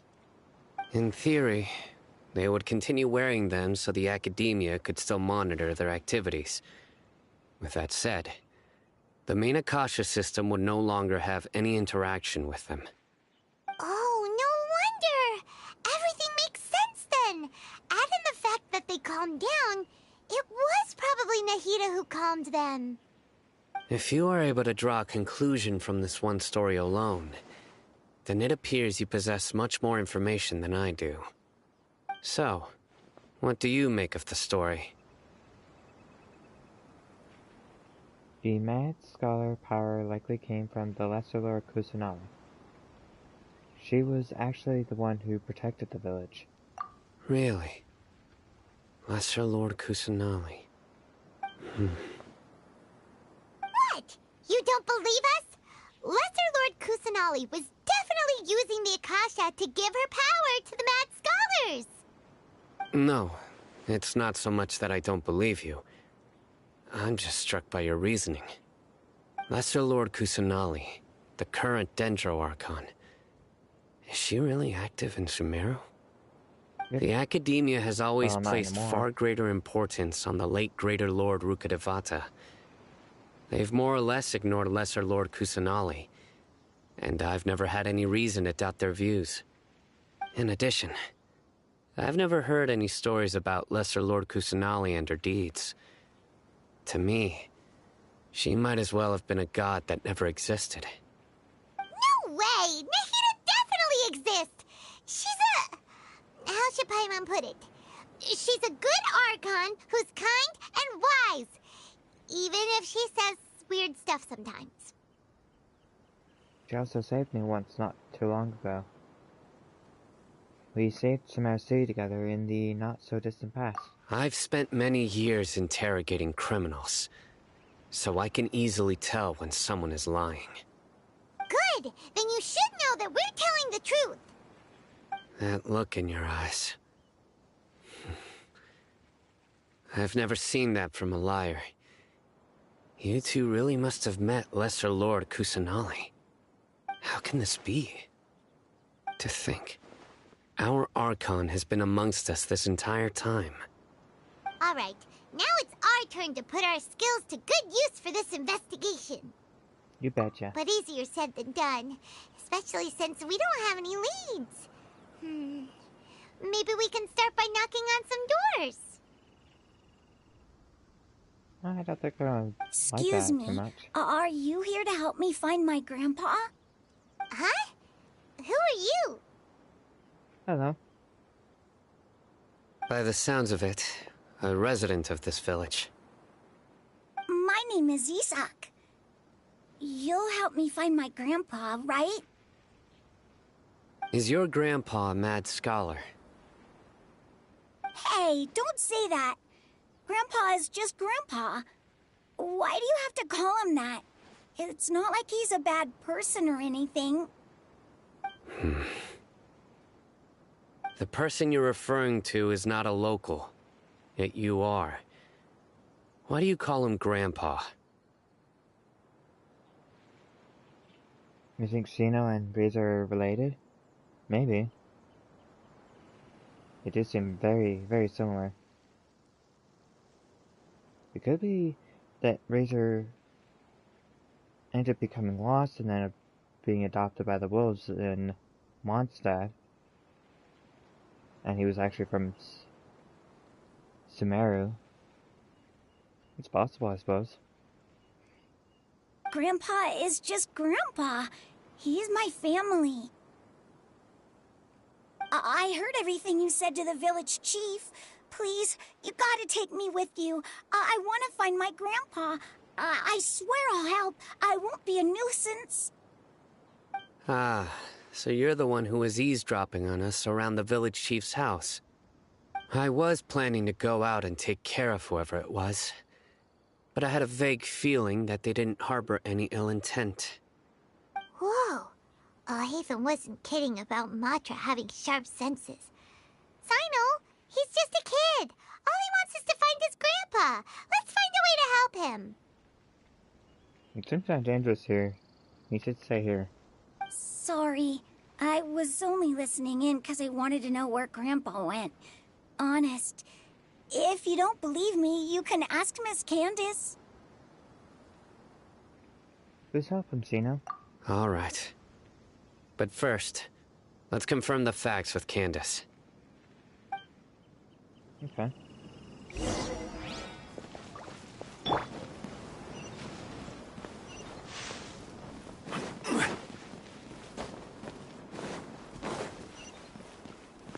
Let's get those waypoints. That's not too far from the other waypoint. It's kind of weird.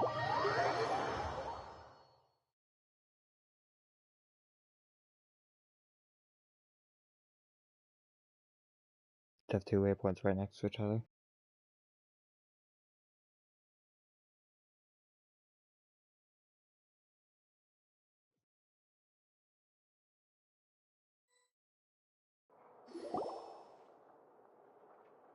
You approach the village chief's house. Sino is super vigilant.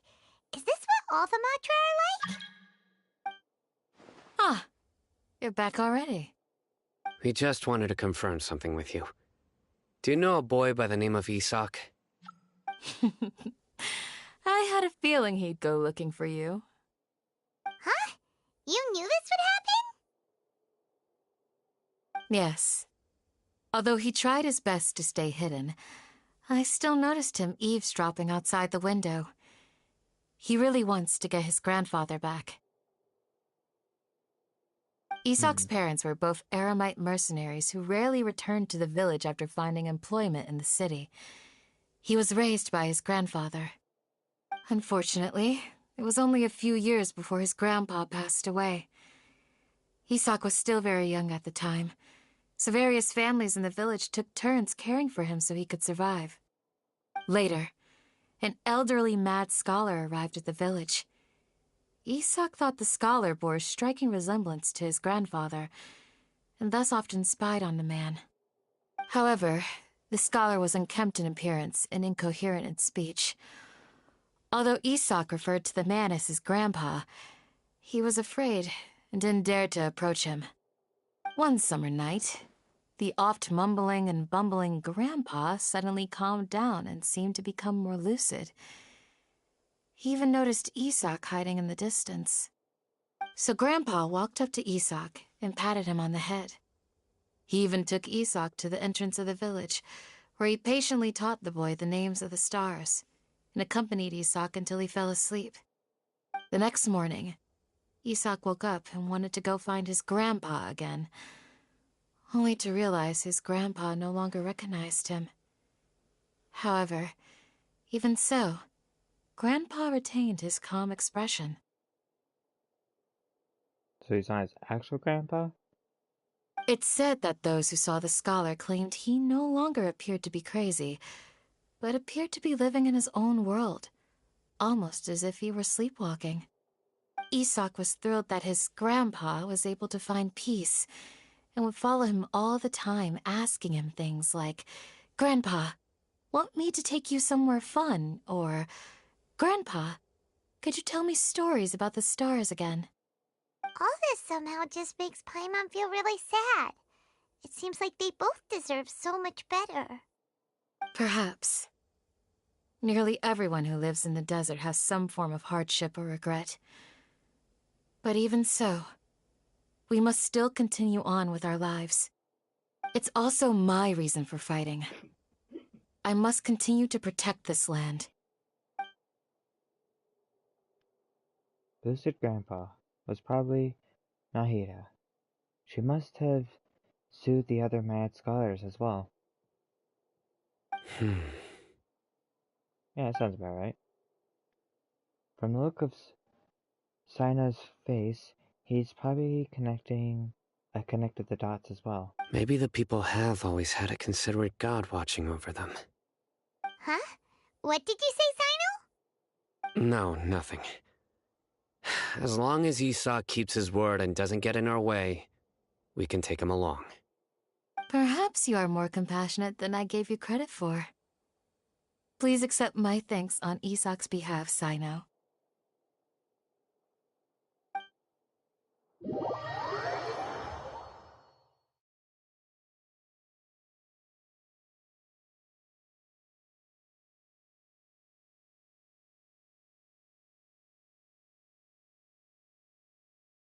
So I'm guessing that, guessing that, Kusanali's, what are they called? It's not a vision, it's a gnosis. I think Kusanali's gnosis has already been taken. Because she's in prison. Hey, Isak! Oh, it's you guys! We've cleared everything up! Let's go find your grandpa! Really? Wow! Thank you so much! Yeah. I don't know how the other Razor and Sino would work though.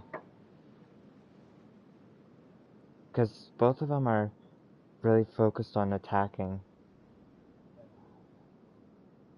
But I suppose once one of them's done attacking, you could swap to the other one.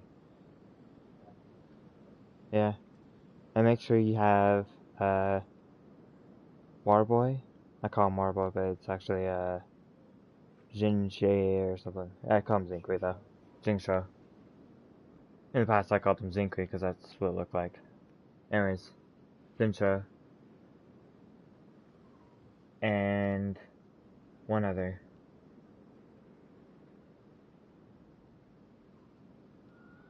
That's not a bad idea.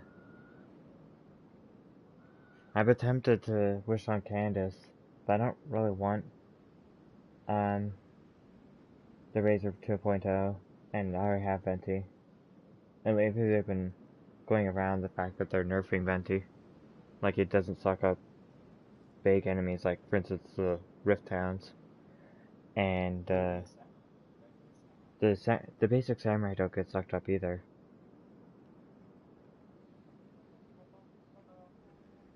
I want Candace, but not really too interested in using my guarantee. I believe I'm on guarantee right now. Your grandpa will be found safe and sound. Alright. Let's ask the local residents some questions first.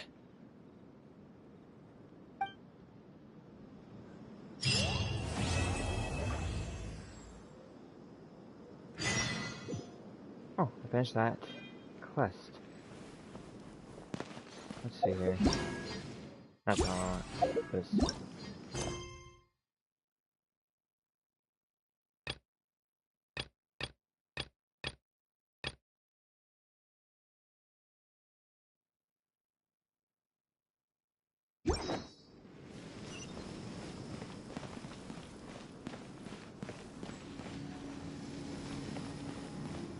Let's ask the locals for information.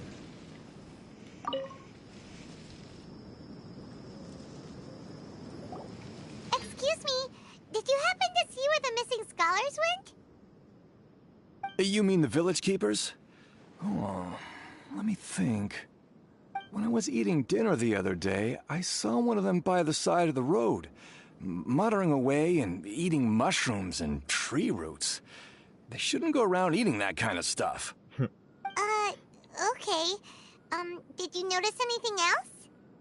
Anything else? No, I think that's all I have to tell you. Sorry.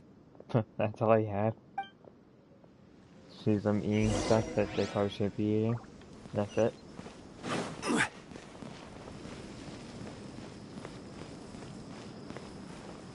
wonder if that's a part of the map. Pretty cool. Have you seen this? Yeah. You can seen it before the update, but it's pretty cool. You wonder if its location can go through or not. Yeah.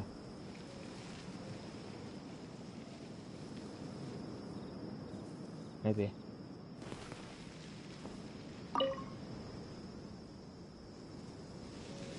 The scholars that have gone missing. Have you seen them? Those eyes. Those fierce eyes. You look like a real fighter. Don't change the subject. Right. You were asking about the the mad scholars. I think it's been a few days since I last saw them. I usually go to bed pretty early, so I'm not too familiar with what goes on at night. But honestly, I feel quite sympathetic towards them. Even though they act a little strange, they've helped me in the past. If it weren't for them, my house would have collapsed long ago. Do you also think Grandpa and the others are good people? Grandpa? Oh, hello there. It's little Isak. You mean that nice man who looks like your grandpa's long-lost twin, right? He was actually the one who protected my house. I saw it with my own eyes. He happened to be staying near my house that day and was doing something with his hands on the ground. It still feels pretty surreal now that I think back on it. Did someone teach them how to do that? Well, whatever the case, I'll always be thankful to him and whoever taught him to look out for others. I'm pretty sure that if I ever went mad, I wouldn't be able to do anything like that. Gotcha. Thank you.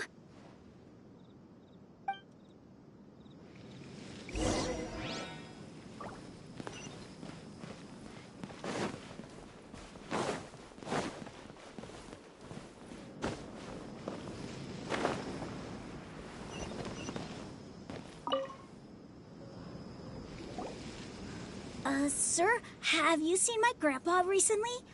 You know, the one who likes to sit and space out near the village entrance. Oh, well, if it isn't Isak. Oh, your grandpa, huh? It's been a while. The last time I saw him, he was spacing out by the road as usual. I went and asked him if he'd like any of the food I had prepared, despite my wife's protests. Like many people, she's really quite terrified of them. And speaking of my wife, she's still always complaining about how I don't make enough mora. That might explain why she's always mad at me. Oh, thank you. Thank you for taking care of him. It was nothing. You're looking for him, right? Did he go for a walk and get lost? Yeah. That's no good. Well, once you found him, come by my place again and I'll cook a little something for the both of you. I've known you since you were very young, so as far as I'm concerned, you're family. Please feel free to come by anytime. Wow, what a nice guy! Okay, thank you, sir. Huh? What's wrong? Sino, did something happen? Watch next time we come back here, he's starting to sell the food. Because he's not making enough more. And it's all of a sudden a restaurant instead of his house. That'd be funny. Don't say anything for now.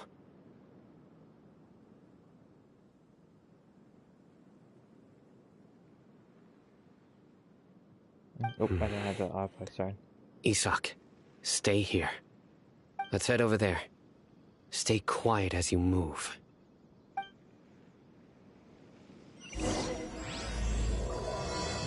That's it, finished. Like, really?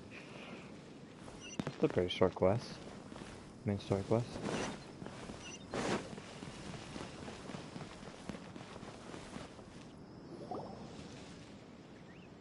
Listen, see if you can make out what they're saying. Have you heard? The mighty Scarlet King, the sovereign of our faith, will soon return to this world. Yes, of course I have. The Scarlet King is the one and only true ruler of this land. I've never believed in any other gods. I'm actually kind of wondering if this is like some sort of code. but I don't know. Still, you say he's coming back, but it sure doesn't feel like life's about to change around here anytime soon. What's your proof? Haven't you noticed? The village has been getting more deranged scholars than ever.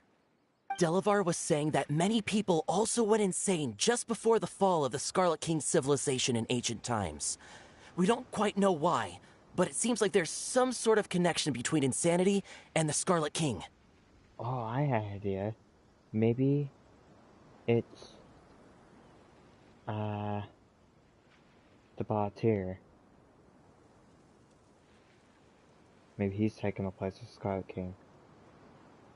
Isn't it a sign of the Scarlet King's power that all the mad scholars have disappeared?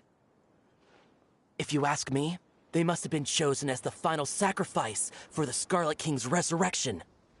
Huh. Now that you say it, that does make some sense. Does this mean our lives are finally going to take a turn for the better? Exactly. Those city folks will get what's coming to them. Now, repeat everything you've just said from the very beginning. Huh? Who are you? Where did you come from? My patience is running thin. You heard what I asked. It doesn't seem to thrill. Yeah, bro, this guy's something else. Just look at his eyes. One wrong move, and he's gonna flay us alive. Let's not get on his bad side, okay? I am no match for this guy. Yeah. Oh, okay, good sir. What is it you would like to know? Tell me about the Scarlet King's resurrection.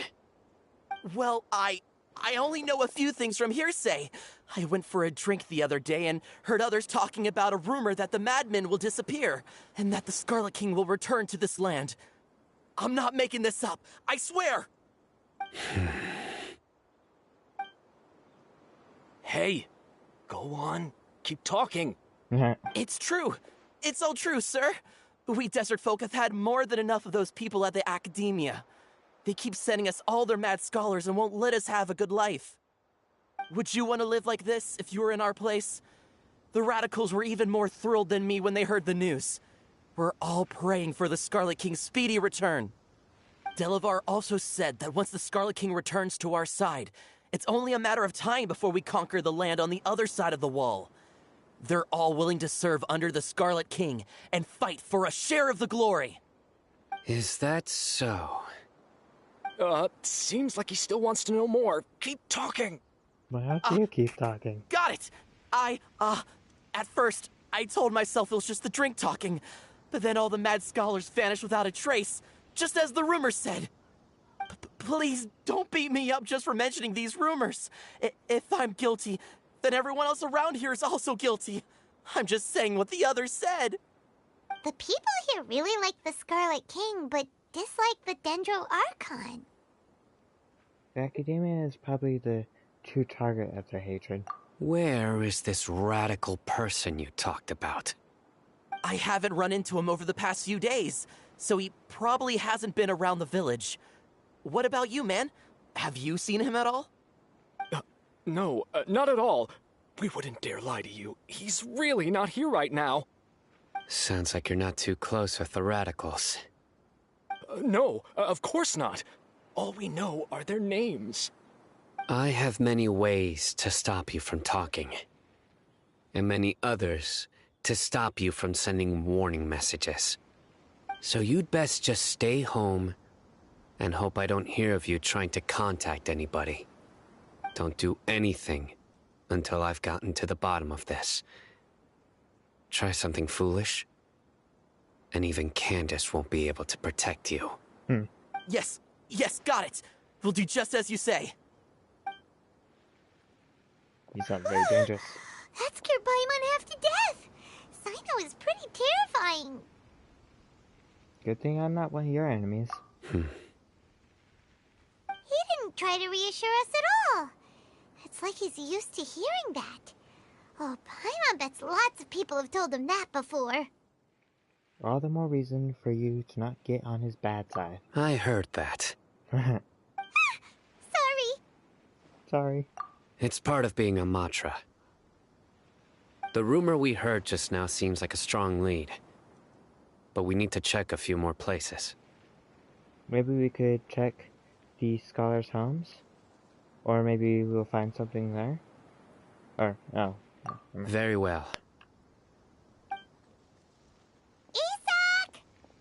I'm here. Where's your grandpa's house? Well, I can take you there. Just follow me.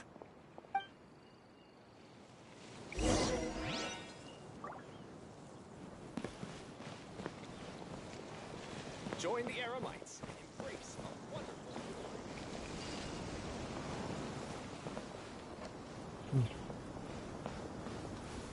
Interesting. Grandpa? Oh, he likes to be alone. Sometimes he stares at the sky in a daze, and other times he just pokes at the ground with his fingers. Every now and then, he yells out at the top of his lungs, so a lot of people are really scared of him. But he's a good person, really. I know he is. I swear, he's just like my real grandpa. I didn't think those would be here. Not sure that I haven't finished exploring the first part of Samara.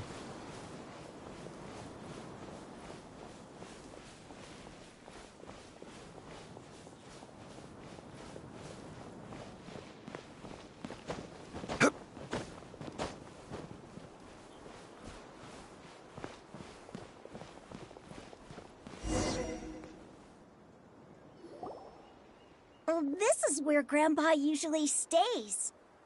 There sure isn't much here. What's that smell? Zino, did you catch a faint whiff of incense? No. Incense? Please don't say it's the same one as before. It's definitely that one. But are you okay? Are you getting dizzy or need to lie down? There's a scent that you can sense, but I can't. A certain traveler here once passed out from that smell. Thankfully, Tighnari saved the day. And then he gave us a long lecture to explain all about how it worked. So, you know Tighnari. Huh? You know him too? Are you two friends? Yes. Now that I concentrate, I can also make out the scent of incense. Wait, surely Tighnari didn't lecture you too? No. No need.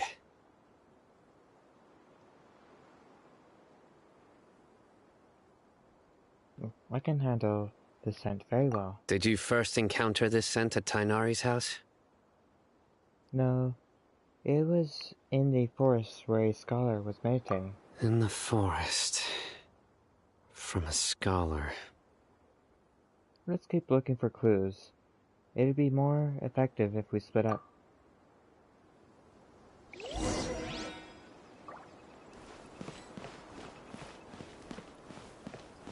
What was that? Observe footsteps? Oh, yeah, there's footsteps. These footsteps are at least rather clear.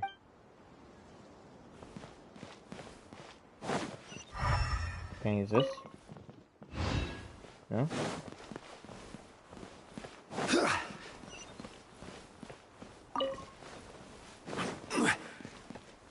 Well, I don't think it's this way. I probably won't need to look at something else.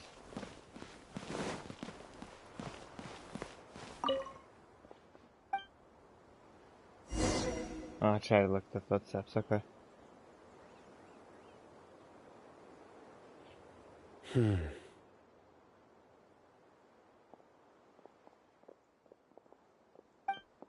you looking for, Zino? Here it is. Take a look right here. Paimon doesn't see anything. Although the traces have been completely buried in the sand, there are footprints here. From the size and shape, they belong to an adult male. This pattern is a common one from this area. Local shoes, This was probably someone from the village. The scent is quite faint, but still extant. The footprints head in the direction of the door. You mean someone else has been here? But who would come looking for Grandpa? He doesn't have any friends. We'd have to ask whoever lured him away with the incense. Lured him away? So that's what happened? Huh? So you can lure someone away with just a scent? You get lured away by food all the time. You fall for that kind of thing all the time, Paimon. Hey! What's wrong with liking good food? Everyone's got something they love in life. Exactly. Most scholars are fond of incense, since the smell supposedly helps them clear their minds and discover new knowledge. Even deep within the clutches of madness, they still yearn for their knowledge-seeking days, and will follow the scent whenever it presents itself. No, Grandpa. So, someone's taking advantage of their weakness? Huh. Still, why would anyone want to abduct all the scholars? To feed them. Is it to resurrect King Deshret? Are the rumors really true? That's the only lead we have so far. Could the disappearance of all the mad scholars have something to do with the radicals? It's highly likely. Please, you have to save my Grandpa. Grandpa's never done anything wrong. Please help him. Sounds like we'd better help get him back. Don't you worry, Isak. We won't let whoever took him get away with it. Let's head to Aru Village and inform Candace and the others about what we learned here. After that, we'll set off to find the scholars. Okay. Let's open up the map. I think it'd be better if I just teleport over there. Since it's like right next to the house. Oh, it's gonna take me a second. I think it would be better.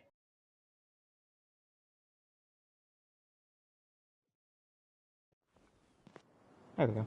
Good.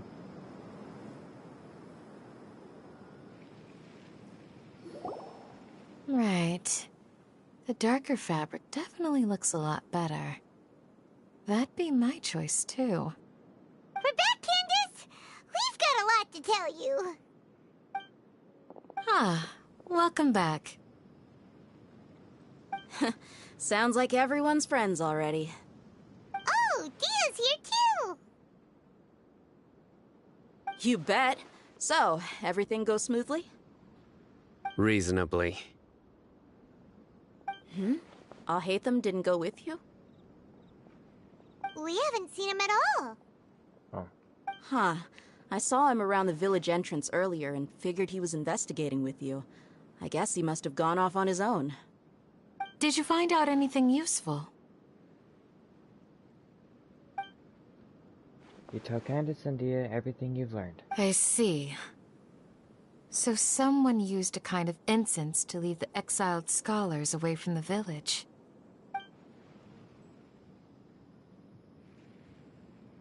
The resurrection of the Scarlet King? First I've heard of it.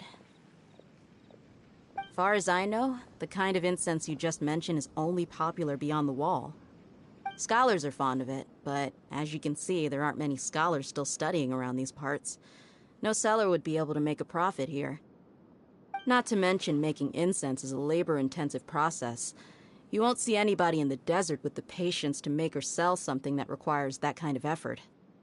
It seems someone from beyond the wall must have been supporting this. Makes sense. So what should we do then? Do we go back to the academia and search for leads there? If it was any other day, that would be your next logical step. But today, you've got me on your team, so you get an extra tip. Didn't you say that the villager got his news from the tavern? Well, I also like to drink at the tavern, so I know a thing or two about these radicals he mentioned. If Paimon remembers correctly, the leader of the radicals is some guy called Delavar. Ah, yeah. Delavar, the scar-riddled bandit, Enger, the wide-eyed butcher, and Jabari, the duck-tailed bearded crook. The whole lot of them are known around these parts. I feel like I've heard these names somewhere before. These guys have one thing in common, and that's being broke. The rougher life gets, the more they want to believe in the Scarlet King. Way they see it, the Scarlet King's resurrection is their only chance at overthrowing the Academia. Throwing all of Sumeru into chaos is the only way to change the way of life here in the desert. Anyway, that's my guess why they've chosen to become radicals. Tia! You're amazing! You really know this place inside and out! But Dia,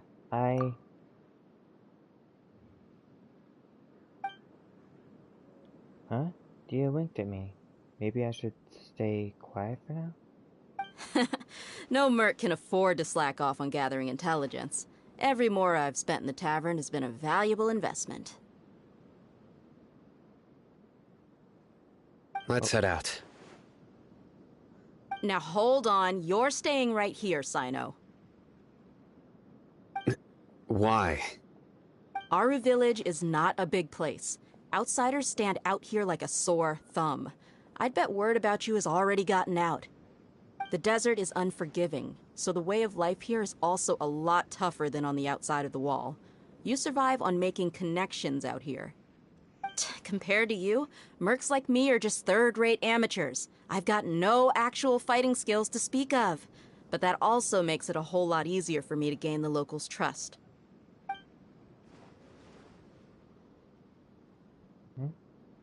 I need to go around and ask some questions, but it'll be difficult if you're with me. Fine. Good. Then we've got a plan. The Traveler and Paimon will go to Caravan Rebat with me, and we'll try our best to figure out where the Mad Scholars have been taken. Sino, you'll have to stay in the village and continue investigating on your own. Alright, sounds like a plan! That sounds good.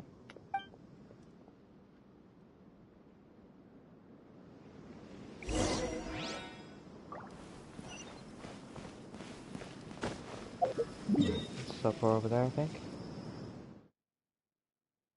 Yep. That's it.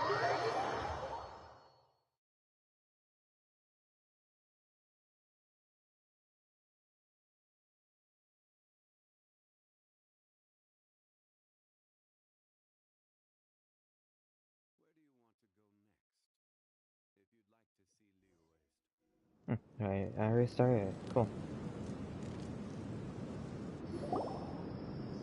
Well, here we are again! Sounds like you're starting to get familiar with the area. Paimon's amazed every time we see the wall of Samiel. How can a wall this tall even exist? It's almost unreal. I know what you mean. I had the same question every time I walked this way when I was a kid. Also, why is this high wall here? And can a wall really block sandstorms? It was very tall. It was only after I grew up that I realized the wall of Samiel isn't just there to keep out the sandstorms.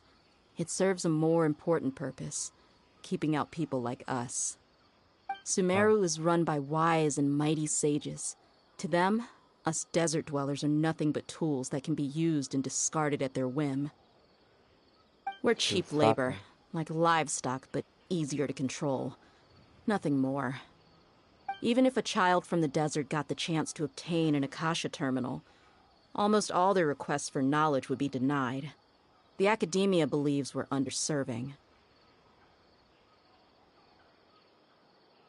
Geniuses like Sataria are 1 in a million. The other children never get a single chance to try and rewrite their fate, even though the Academia knows very well that we're humans, just as they are. That's terrible. I would tear down this wall with my own hands if I could. I understand how she feels, but I hope she doesn't do anything drastic here. Hey, Dia. You're not thinking about doing anything scary, are you? No, not at all. This place just gets me thinking, that's all. Besides, we're here to procure information, aren't we? Yep, we gotta catch those... Shh. Oh. Caravan Rebot is crawling with people, so be careful what you say. We don't want anyone to find out what we're here for. Our mission started the moment we arrived here. Let's go check out the tavern. Maybe we'll find someone I know.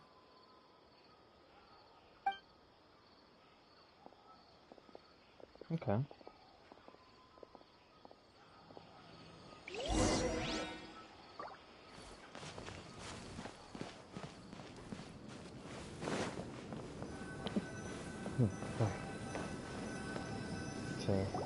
Oh, it's outside. Just our luck.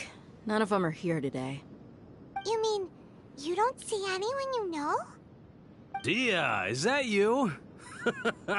What a coincidence. You here for a drink too? Zaki. Finally, a friendly face. Oh, and who do you have with you here? Guests from another land? Yeah, I suppose so. Hello, nice to meet you. Hello. I'm Zaki. Dia's, how would you put it? Drinking buddy? We've had drinks together a few times. You could say we go back a ways. Anyway, as far as my friends here, they aren't too shabby, are they? You rarely see any Outlanders so friendly and respectful nowadays. Absolutely. Much better than those people on the other side of the wall. So, Dia, are you looking for someone? Yeah. Have you seen Enger, Delavar, or Jabari recently? Of course I have. Matter of fact, we were all here drinking together just a few days ago. I've got a spice trading deal from another nation. I thought maybe Delavar and his friends might be interested. Know where I could find him? Ah, how thoughtful of you. Then I assume you also know that Delavar's been having a hard time making ends meet these days, so you came here to help him out? Hey, keep it down. Let's just say I prefer to keep this deal a secret. Y'all at Caravan Rebot are like family. If there's more to be made, why not do it together? Besides, Delavar and his friends have muscle. They'd be a good fit for escorting the goods. Yes, how considerate of you. Delavar's my friend too, so of course I can take you to him. Come with me.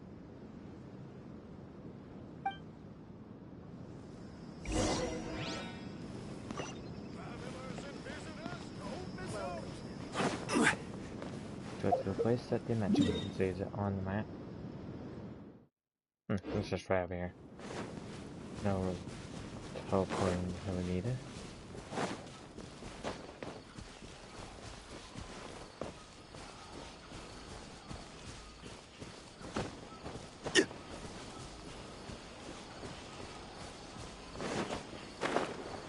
Oh, it's just basically on the road. Or whatever you want to call us.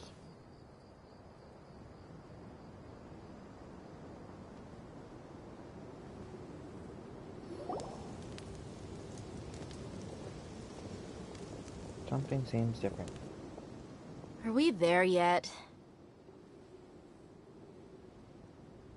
Yep, this is the place. This place is practically deserted.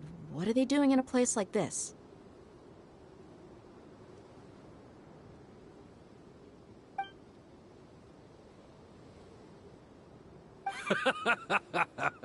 Why don't you take a guess? Oh, go on. A wild stab in the dark. It's always a trap, isn't it? You're like lambs to the slaughter. Oh no! It's an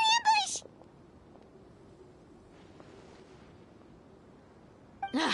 What's this all about, Zaki? Come on, Dia. You really think we didn't hear about what you said back in Aru village? The boys have kept a close eye on you from the moment you set foot there. Not only do I know that you're looking for Delavar, I also know that you've teamed up with people from the Academia to look for the missing scholars. So, you've been watching us from the very beginning? Uh-oh. Paimon knew leaving Sino behind was a mistake! And you left the strongest one in the village, didn't you? Who do you think you are? You really thought we'd fall for your little business deal nonsense? Hey, we're strong. Especially Paimon. So you and Delavar have been partners all along. Dia, I guess it's only natural for a traveling mercenary like you to be out of the loop. Those of us who hang around the tavern have stronger bonds than you think. But you got one thing right. We're all looking forward to an uprising in Sumeru. There's nothing more we'd like to see than the desert folk overthrowing the academia. If that's the case, then I'm sure Delavar wouldn't miss a second of it. I'll be honest with you. If it weren't for what you said in the village, your little monologue about the Wall of Samiel would have convinced me that you're one of us. Delavar. And Engar, you're here too, huh? Long time no see, Miss Mercenary. You should have known the traitors are what us followers of the Scarlet King despise the most. Dia, I thought that you, a fellow desert dweller, would understand that the Scarlet King is greater than the Dendro Archon. Little did I know, you don't deserve to join us. Yeah, gee, what a missed opportunity. Adopting radical views and kidnapping innocent scholars, all because of some baseless rumors. Anything else I'm missing out on? See? There you have it. Mercenaries are just a bunch of faithless scum with only one thing on their minds. Mora. Pathetic. You're all like a pack of street rats. You're not wrong. Mercenaries are driven by Mora, and my faith lies with whoever's paying me. As long as there's a profit to be made, anyone can become my friend. Enough talking! Get him! Time for a fight. Just as I expected. Let's teach him a lesson, traveler. Got it.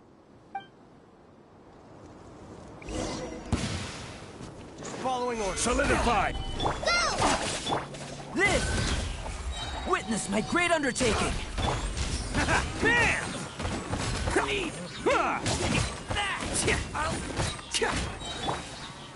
Gather! Come into being!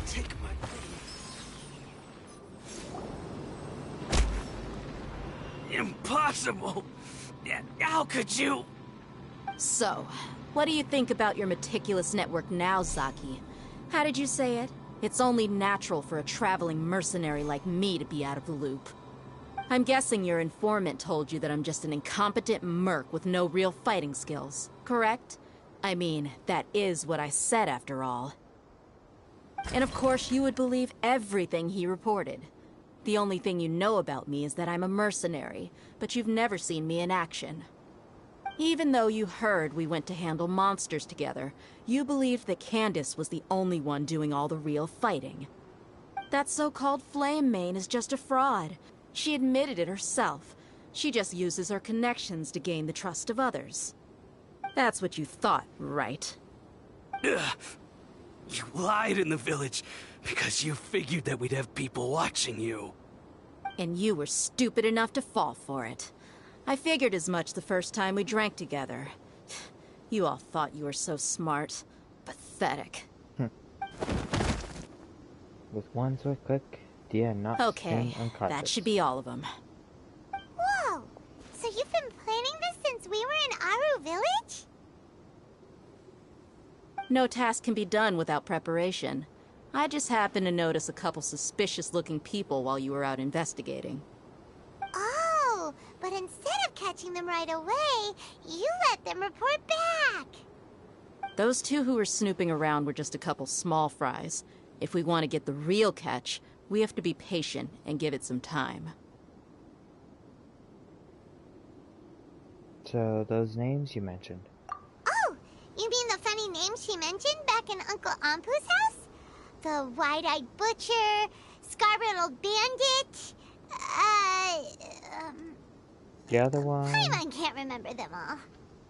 That's just a bunch of drunk talk. Engar and Delavar like to talk themselves up when they're drinking. Engar, the wide-eyed butcher, and Delavar, the scar-riddled bandit, are the nicknames they came up with for themselves. Alcohol has a way of making people share what they really think. So Edgar and Delavar are always rambling in the tavern about how the Scarlet King is a superior deity. What about Zaki? He's just a numbskull who fell right into our trap. Zaki was probably the best hidden of them all. My initial plan was to find Delavar first, and then try to track him down. So is Ducktail Beard Crook? That's what you wanted to ask when we were at Uncle Anpu's house, right? Jabari is one of the villagers you talked to. You know, the one who wanted to treat Isak and his grandpa to some food. Wait, so he's a radical too? No, he isn't. I just needed to tack on a random villager name to make the eavesdropper think that I was making some wild guesses based on my impressions. Wow, what a genius idea! Well, that's an expert mercenary for you. Ah, you're too kind. It was straight from the usual playbook, if I'm honest. So, that thing you were saying before, is it really true? Hmm? About what? About how mercenaries only care about Mora, and that anyone's a friend as long as there's a profit. Does that bother you? I don't think you're that kind of person. What makes you so sure? Because even without an employer, you're still helping us out? Dia,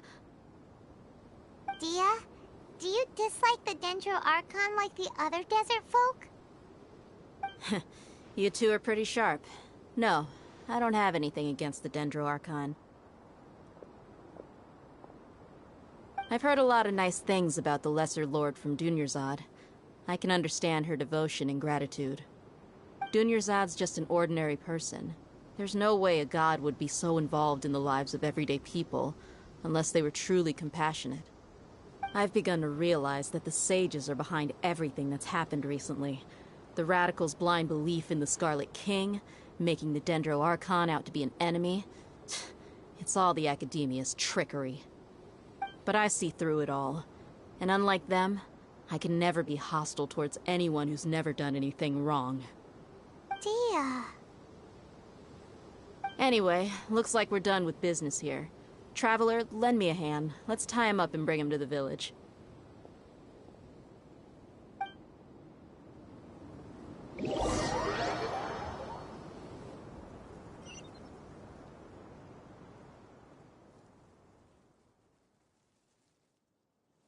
What's gonna happen next?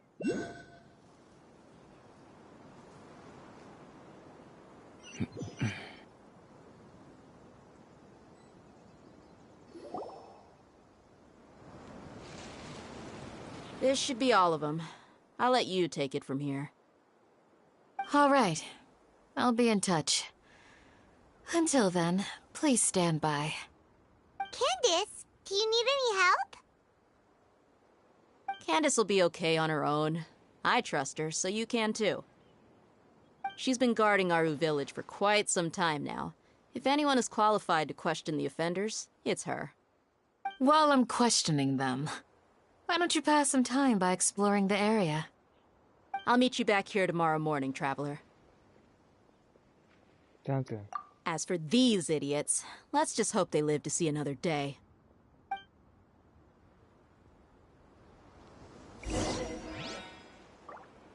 Wait until next morning.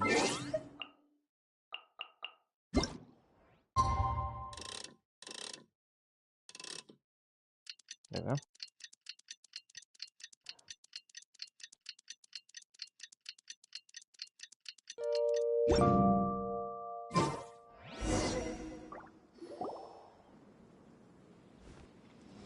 I've been waiting here all day. Right on time. Did we learn anything from the criminals? We'll know any moment now. Paimon's been wondering. You seem to know Candace pretty well. Have you been friends for a long time?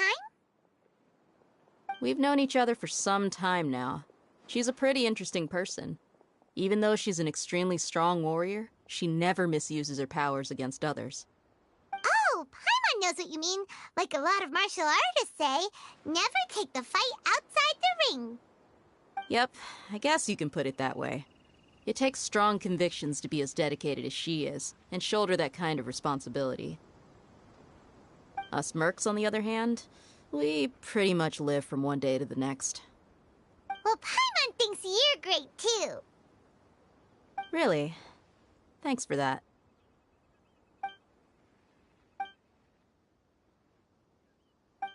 Oh, Sino's here, and he's pretty early, too. Yes. I was here yesterday to help out a little. To help out? By doing what? Sharing some interrogation techniques. Oh, nice. Oh, you mean you taught Candace some more persuasive methods? Right. Come on in, everyone. Come on, let's go inside. Give me the information.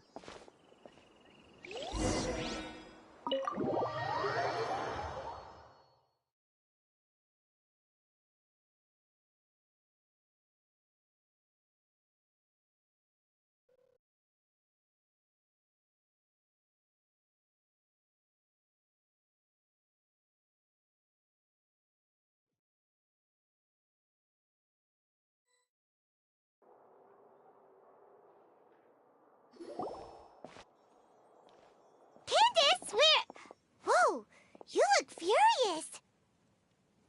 Do I? Huh. What gave it away? Oh, there's no mask that can hide true bloodlust. Cover up your eyes, and it'll still show itself at the corners of your mouth. Perhaps I need to work on my composure. Still, it's perfectly understandable why I'm angry. I'm sure everyone present would agree. Yes, ma'am. Please, don't beat us anymore. We're gonna die. Well, looks like Sino taught her well. She mastered it. Hello, I'm doing fine. Just been continuing on the Archon quest. How you been doing? She mastered it really quickly too.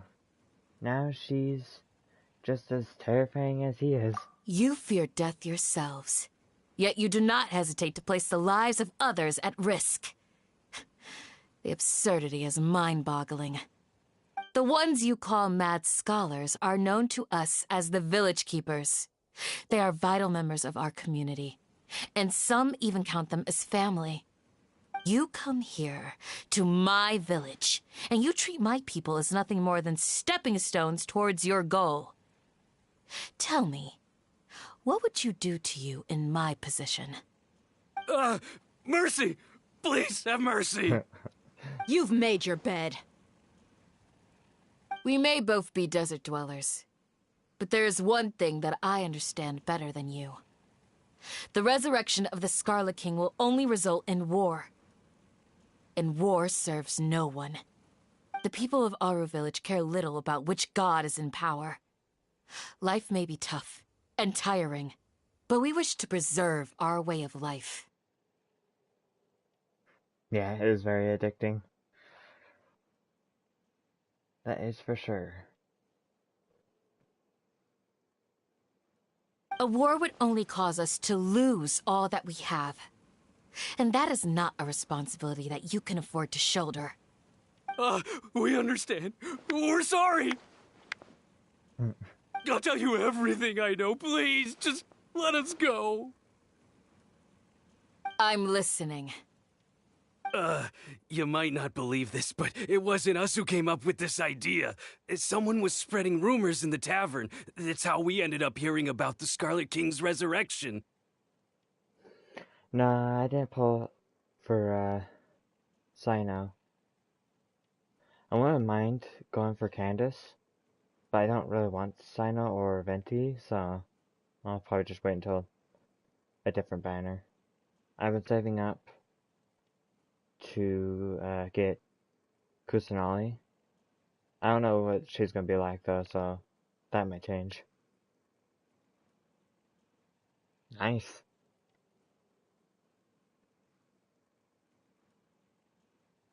Quite a bit. I've got quite a few characters myself. Some Mystery Man told us that mad scholars will make the perfect sacrifice to usher in the Scarlet King's resurrection. They give their lives, and we can get anything we wish for. They're called village keepers. Slip up again, and you'll regret it. Yes, sorry. It was all that Mystery Man's doing. He told us to spread word about the Scarlet King's resurrection and talked us into helping him. In return, he said he'll help facilitate the resurrection process. Where are the village keepers now? I'm not sure. That's one. Huh? One what? Strike. Why? You get a total of 3. Then, you die by my hand. Ah, good luck. Hope you get a few of her in one temple. That'd be awesome, right? If she's good. I don't know. I mean, I assume she's gonna be really good. Especially having only a few Dendro characters already. She should be pretty decent.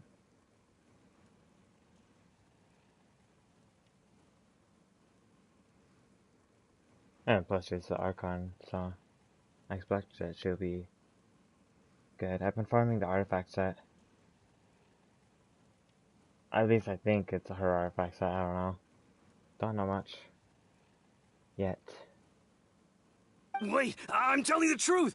We don't know anything. It was all him. 2.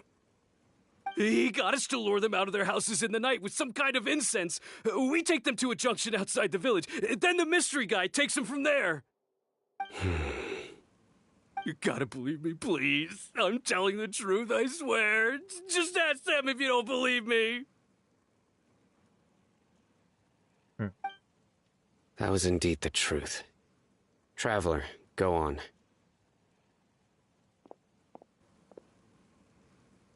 Do you have any idea who the mystery person might be?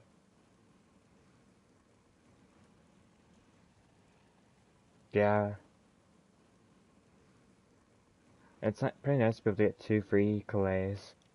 One from that last event and then one for just doing Spiral Abyss. That's pretty cool. And if you wish on her at all, then you would get more consolations on her. Do you have any idea who that mystery person might be? You have to believe me. If I knew that, I would have told you his name right away. I'm not risking another beating to keep his secrets. No way. That guy, he wears a cloak, and he's always careful to cover his face. He calls himself the Scarlet King's envoy. I believe I may know what's going on. Uncle Anpu? What do you mean?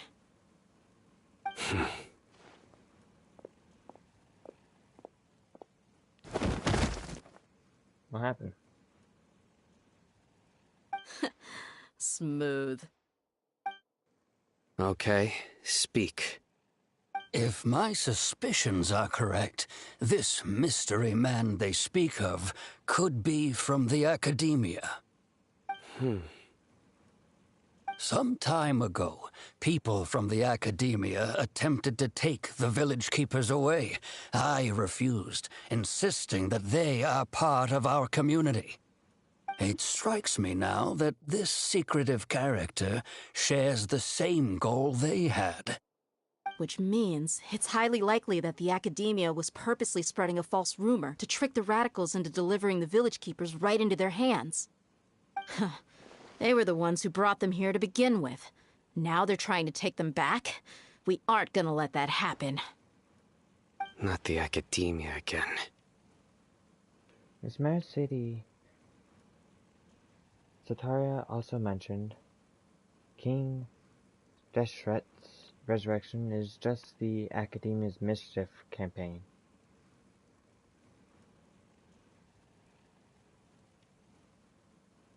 Yeah, I've heard that a couple of times. If you have Raiden, you don't need Sino. He does seem pretty cool though. Although I think it would be kind of hard to use him with other characters. Unlike Raiden. Raiden could be usable for other characters. Also, I've been really liking playing Shinobu. Cookie Shinobu. Really fun. Build a hill. Just as I thought. But what could they want with the village keepers? People are nothing but tools in the eyes of the academia. A change in their plans likely means they found another way to exploit the scholars. Regardless, our top priority now is locating the village keepers. You're right. Isak is still waiting for news on his grandpa. Time to go. Let's leave the village and try to track them down. Yes. Pack up and get ready to leave. You got it. Candace, I'll let you deal with the radicals. Leave everything outside the village to us. All right. Let's meet back here once everyone's ready.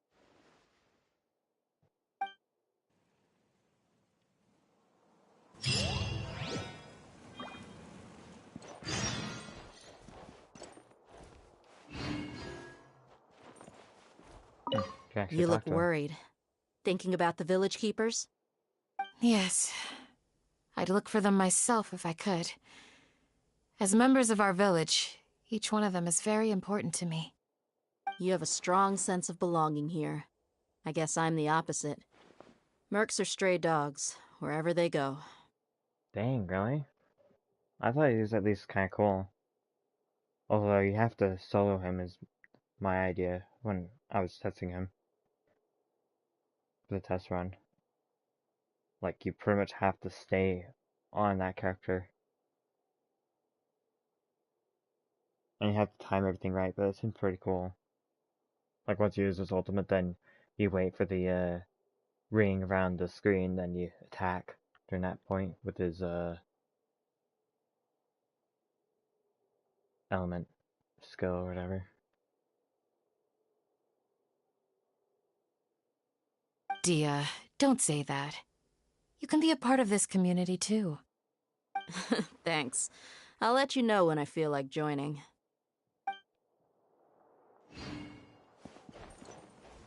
What scheme is the academia brewing now?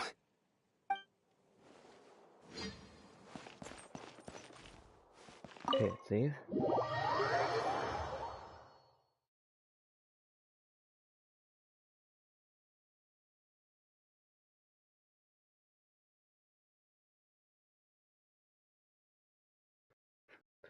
Okay, well, have fun. And thank you for joining the stream. Yeah, those mushrooms are a pain to get. Oh, you can buy 5 in the first time you meet Kalei. I can also show you a couple on my map. Oh, I entered the event. I marked them, a few of them on my map.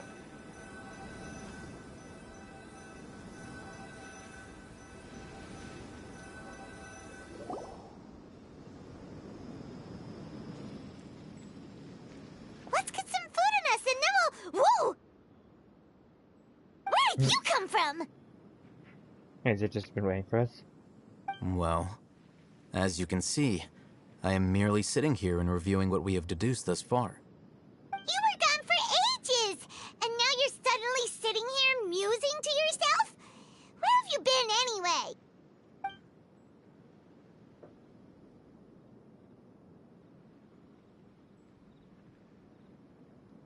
Hey, what's with the silence? You never think things through before asking questions. I'm giving you some time to make up for that. Paimon's so mad!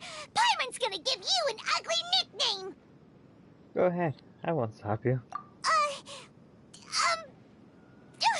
Never mind! Paimon's got nothing. Oh, you got some on your phone? Okay. Yeah, I found it's pretty helpful for finding ingredients. I'm gonna be using that for some of the characters. Like, if I were to get Kusano, I would prefer to have all the ingredients ready before she comes out, so I can just have everything. And same if there's any 4-star characters with the banner. Just make sure I have everything collected. But they made sure that Clay was kind of difficult to level up. So you can have a super awesome Danjo besides Traveler. And, well, Traveler's Traveler, so they're not going to be the best. Yes. There's just nothing super obvious to pick with this guy. It makes it so hard. Well, you've heard nothing to suggest I left this whole time. So clearly, I stayed in the village to investigate. Anyway, you plan to leave Aru Village and keep searching for the truth of this matter, yes? Yep. We're not gonna find out anything more by staying here, so we thought that we might as well take the search elsewhere.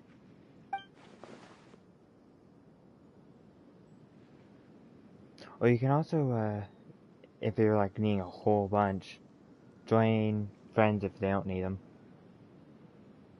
That's a really good way if you're like really needing the ingredients. But you gotta also make sure they don't need the ingredients as well, which they might.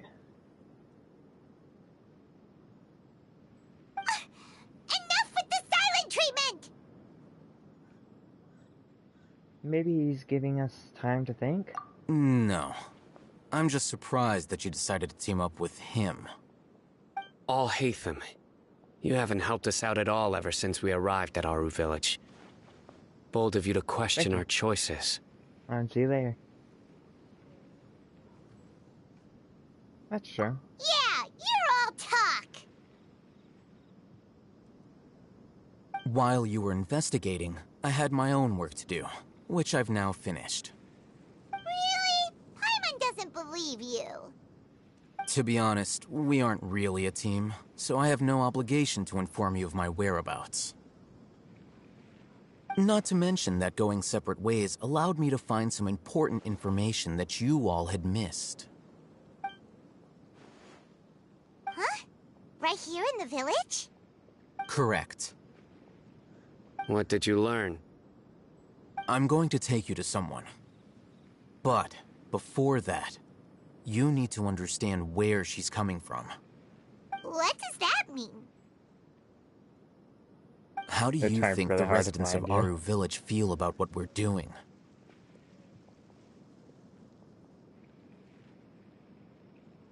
In other words, do you truly believe every single word the villagers tell us?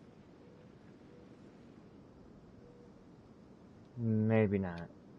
You mean, some of them lied to us? Hiding the truth does not necessarily equate to lying. Again, these people have their reasons. Remember what Gandis said? Most people in Aru Village don't necessarily care which deity is in charge of Sumeru. That's because whether the Scarlet King or the Dendro Archon has power is of little significance to them. By contrast, the perils of their daily lives are ever-present concerns. They won't simply share everything they know with you without good reason. That's why you believed there was no further information to be found in this village. So you're saying we can't find new info from someone we've already spoken to? We can find? Glad you're following along. Among those you have talked to, there's someone who was consciously keeping you out of the loop. In fact, she's been observing your every move since you arrived. The reason being, to someone who only wants to live their life in peace, any external factors introduce unpredictability into the equation. Those eyes. Those fierce eyes. You look like a real fighter. Don't change the subject. It's quite obvious that she's intimidated by Sino's authority and strength. Right. You were asking about the Mad Scholars. I noticed that too. She mention them as the villagers, but instead called them Mad Scholars. She corrected herself mid-sentence because she's aware that there are Scarlet King fanatics in the village. If she sounds too friendly towards the village keepers, she could easily make herself the Radicals' next target. I think it's been a few days since I last saw them. I usually go to bed pretty early, so I'm not too familiar with what goes on at night. Remember? She made a point of denying her involvement in anything that occurs at night. But honestly, I feel quite sympathetic towards them. Even though they act a little strange, they've helped me in the past. If it weren't for them, my house would have collapsed long ago. After speaking to the village chief, it became clear that the village keepers had protected Aru village at night. In other words, the young miss was very much awake during that time. Then why would she lie? To protect herself? By getting involved with an outsider, she risks drawing unwanted attention to herself. As for why she might be so wary about all this, maybe you should ask her. I'll pass on this one. You said that she is afraid of me. If so, it's best if I stay out of this. Good point. We're on it!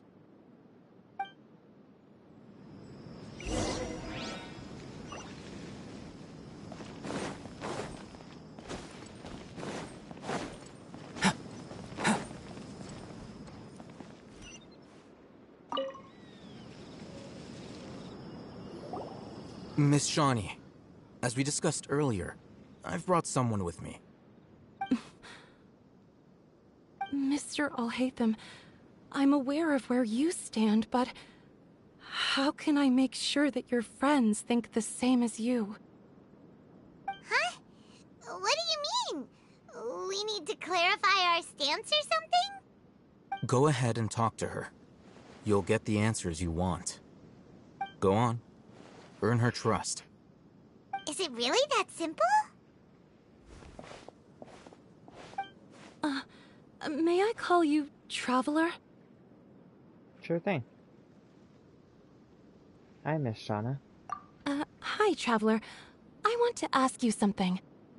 Do you think the resurrection of the Scarlet King can truly change Sumeru for the better? No. Why's that? Because it's only result in conflict. That's very similar to what Miss Candace says. I know you two are friends. That's why I'm willing to talk to you, even though I do have some reservations. Before, I wouldn't even have the courage to ask something like this. Traveler, do you believe our lives will get better? I hope so. I can't promise anything, but I'll do the best I can. Yeah! We came here from another nation, so it isn't wrong of you to be weary. And we aren't really residents of any one nation.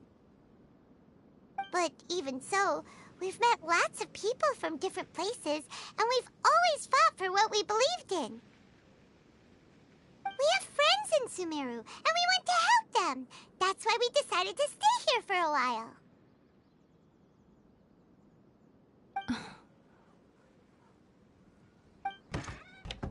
I want to trust you. My apologies for posing my questions like that. To be honest, I didn't expect you to come back for more information. Alhaitham told us you have your reasons. It's okay. We understand. The fact is that only one side of my family is desert folk. I don't really fit in anywhere in Sumeru. Some believe in the Dendro Archon, while others believe in the Scarlet King. I don't belong to either side, and neither side would want me. Speaking of which, the Radicals mentioned that they despise traitors. Do they just think that anyone who's different from them is a traitor? Yeah. Some people can be so narrow-minded when it comes to bloodline and beliefs. It makes no difference what I say or how I behave. I'll always be suspected of having ulterior motives. Slowly, I just stopped talking to people. I pretended not to hear or see anything. All I want is to live my life in peace. And then it happened. The village keepers who had helped me disappeared with no explanation, and I didn't dare breathe a word about it to anyone. Until now. You can tell them. I'm sure she'll keep your secret. All right. I'll tell you what I told Alhaitham. I actually have a sharper sense of hearing than most. Sometimes, I hear strange crying sounds in the night. There are ghosts? Perhaps. Come on, Paimon. I'm not sure. It's faint, but it's definitely the sound of crying. It comes from far away in the distance, and always carries very raw emotion. It used to be louder and more frequent, but ever since you arrived in the village, it doesn't seem to happen as often, and when it does, it's much quieter. I have to focus really hard to make it out. I confirmed this with the guards on night duty. They also have someone with a good ear, and he's heard similar sounds at night. But, because we're in the middle of a desert, he would rather believe that they are the cries of beasts than ghosts. Could you make out where the sounds were coming from? There's really nothing around these parts, except for an old hospital not far from the village. I think they used to use it for treating Elazar, but it's been abandoned for years. We need to go check out that hospital. Yeah, let's go!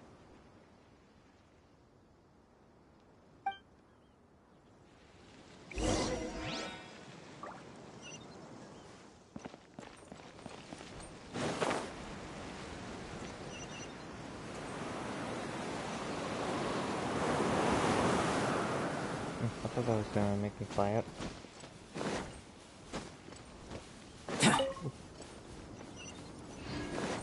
Is there a nearby waypoint? Oh, there's one right there.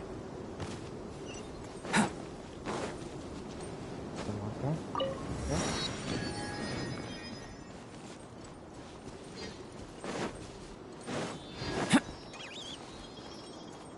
These all seem like new creatures.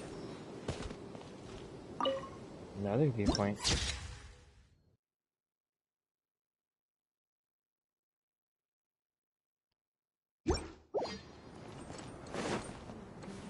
Or picture.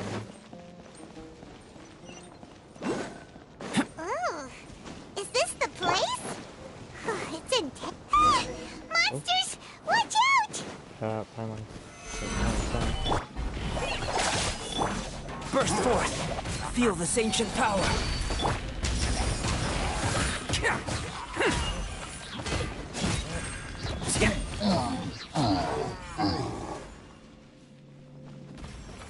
What else for creatures? Walk away.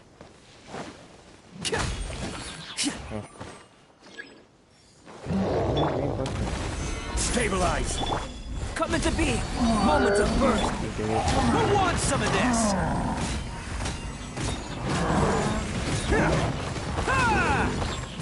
Attaboy!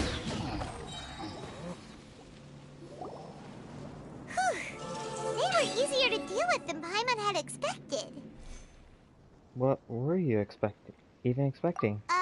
Super strong bandits? Or monsters taller than buildings dropping out of the sky? Or, something like that. He looks super serious. We gotta stay on our A game too. This is the one.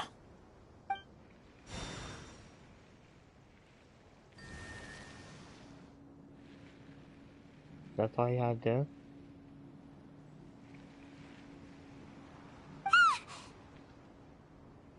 Let's go in and take a look.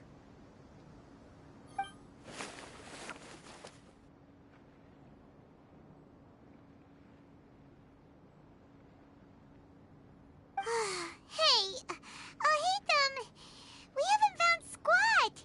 Are you sure we aren't wasting our time here? Patience. Shawnee says she only hears the crying at night. We have time to burn. Until then, I'm taking a break. What? And just like that, he sits down. Wait, he even brought a book to read? What are you reading? Let Paimon see! Okay, sure. Huh?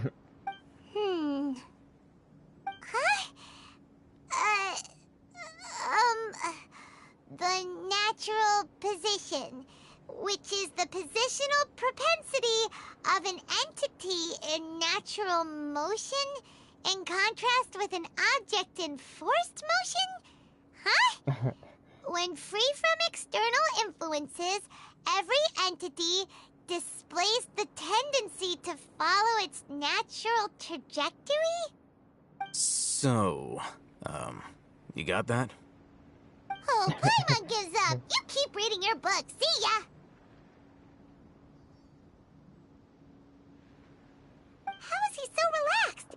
Look at him, reading an impossible book in a creepy place like this. You know, it wouldn't kill you to read a book once in a while either. Maybe it's time to spread your wings and become learned. Hey! Paimon's your Tibet travel guide! Paimon knows plenty of useful stuff already! And anyway, is that Paimon's fault that the books people read in Sumeru are so complicated? Okay. Paimon's the best.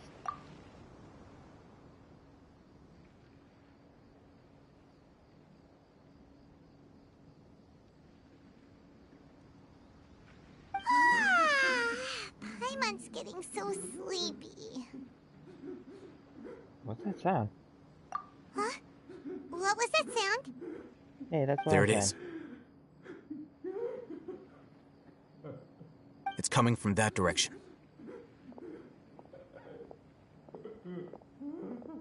Is the sound coming from here? Huh. Paimon's not seeing anything.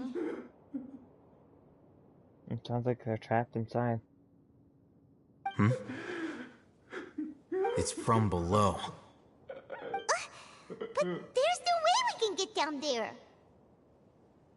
Something is off about the interior here. Secret passage.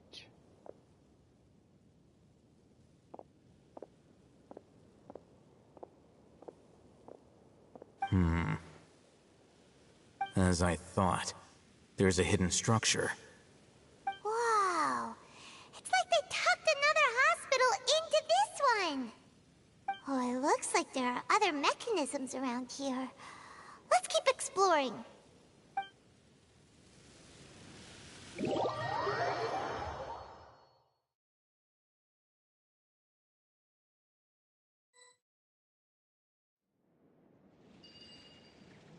I thought we were going to explore the area down there.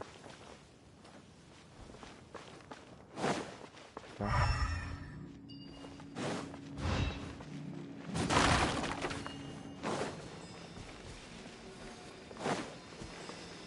Doesn't seem like there's anything down there.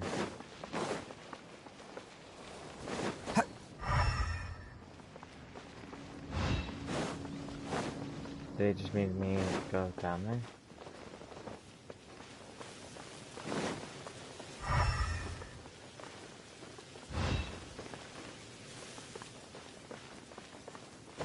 Nah, I don't think so. I'm looking for elemental monuments around the hospital. Oh, there's one.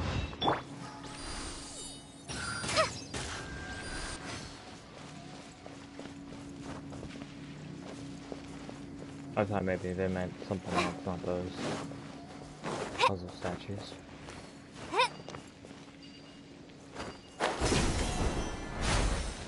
There's one. Can't interact with it that yet though.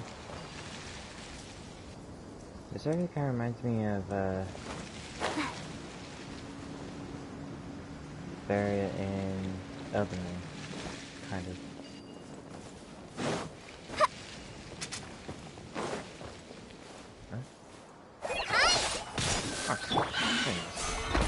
What is this thing? This is order. That's all I need to deal with. This!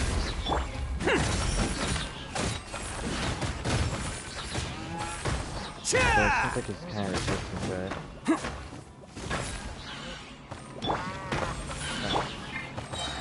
I will have order.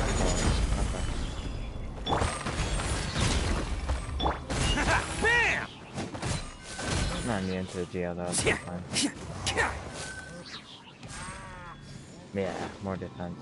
And it's painful, but honestly they're nowhere near as bad as the Canadians.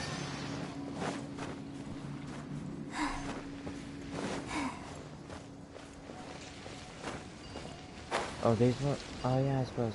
That is annoying. I don't like the ingredients where you have to use two different ingredients. Ah, okay, so I had to go on top of it. At least more of those new creatures. Yeah, as long as that meat down. Burst forth! Feel this ancient power! Or maybe it's different ingredients. They look pretty cool though for an anime, that's for sure. I like their variety. Although meat isn't exactly useful anymore with the... Huh?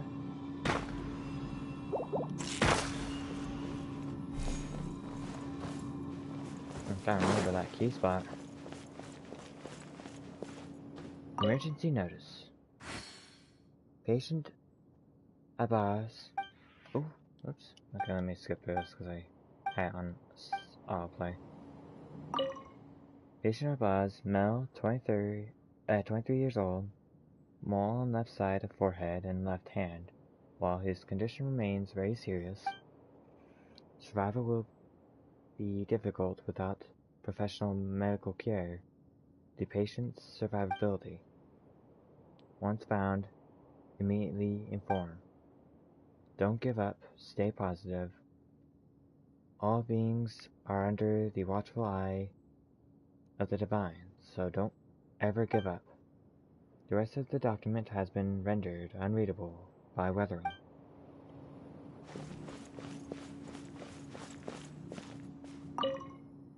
Keep a balanced diet, rest regularly, and maintain a good mood. Monday, minty bean soup. The hot chin lunch, curry soup. I'm not gonna read through all that. The remaining section are blank.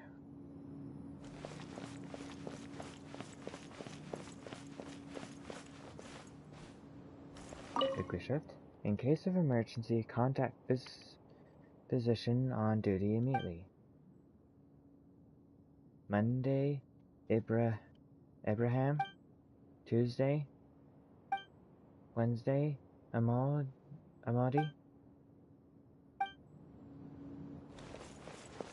Wonder why that one was blank. There seems to be a darkened resin of a stem inside the vase. It was probably used to hold flowers. The word for oven are at the bottom of the bottle. It seems to have been a gift to someone named Oven.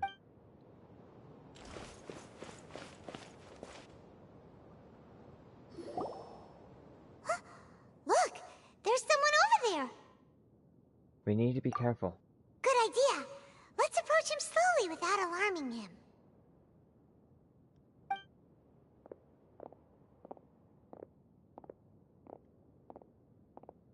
Wait.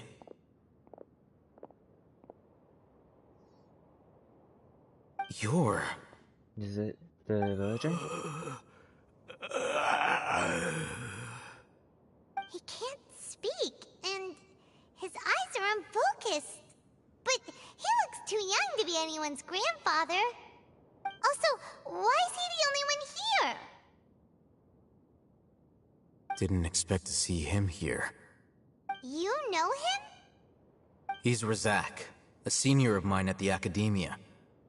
He's a scholar too? Is he the kind that holes up in a forest and mumbles stuff about training? No. And that's the problem. Razak was never involved in any of those things. He never trained in the forest, let alone reach Satyavada life. So how did he become like this? Leaving that question aside for the moment, him being here alone means that we might be too late. Looks like they've already taken everyone away. For whatever reason, they left Razak here. Perhaps they simply didn't have time to come back for him. There are drag marks on the ground. They're clearer by the doorway. Someone was forcefully drawing a cart that was loaded with something heavy. Loaded with people? Yeah, that's what I was thinking. That is one possibility. It looks like they were in a hurry, as if they were afraid of being caught. In their haste, they failed to notice Razak hiding in a corner.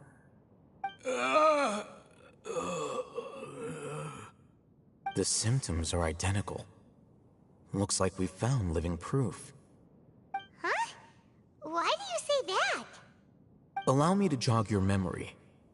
Recall your time at Port Ormos. Don't you think his symptoms look familiar?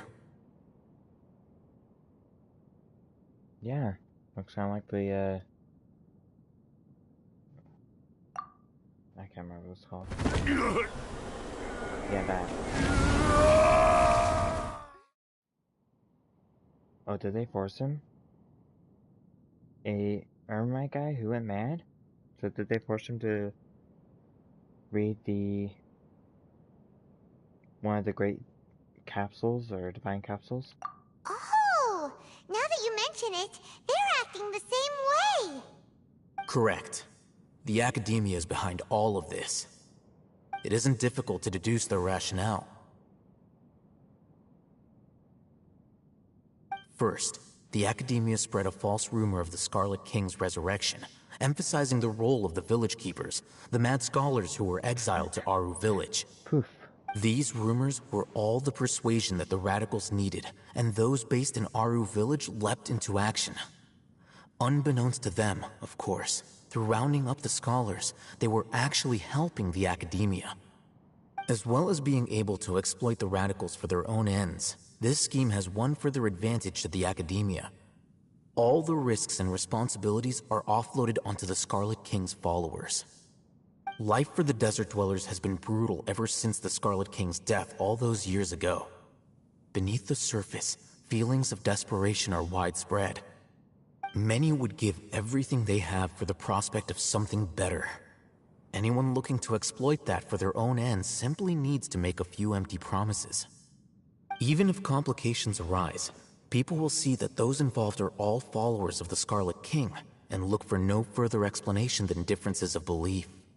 A deep-seated mistrust of the desert and everyone in it by the rest of Sumeru will make sure of that. The notion of an Academia plot wouldn't even cross their minds. It may seem like a simple strategy, but it is able to work wonders under Sumeru's current circumstances. Oh, that makes a lot of sense. It's in line with the village chief's theory, too. But there's still one very important question. Wasn't it the Academia that brought the scholars to Aru Village in the first place? Why does it want them back now? Throughout this process, one thing has changed. The scholars' identity. First, they were scholars. Then, they became lunatics. After that, they were exiles. And finally, they become missing persons. I see. An exile is still patently a living, breathing human being. But when someone becomes a missing person, that is brought into question. If you can't find someone, you have no way of knowing what exactly happened to them. That makes missing people an ideal resource. Resource? For what exactly? One possibility is that the information in their brains could be extracted into knowledge capsules. Extracted? You mean canned knowledge comes from people's brains?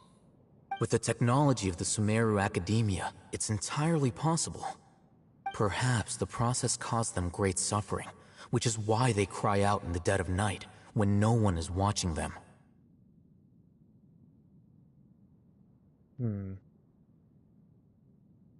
So could the divine capsule be from the brain of the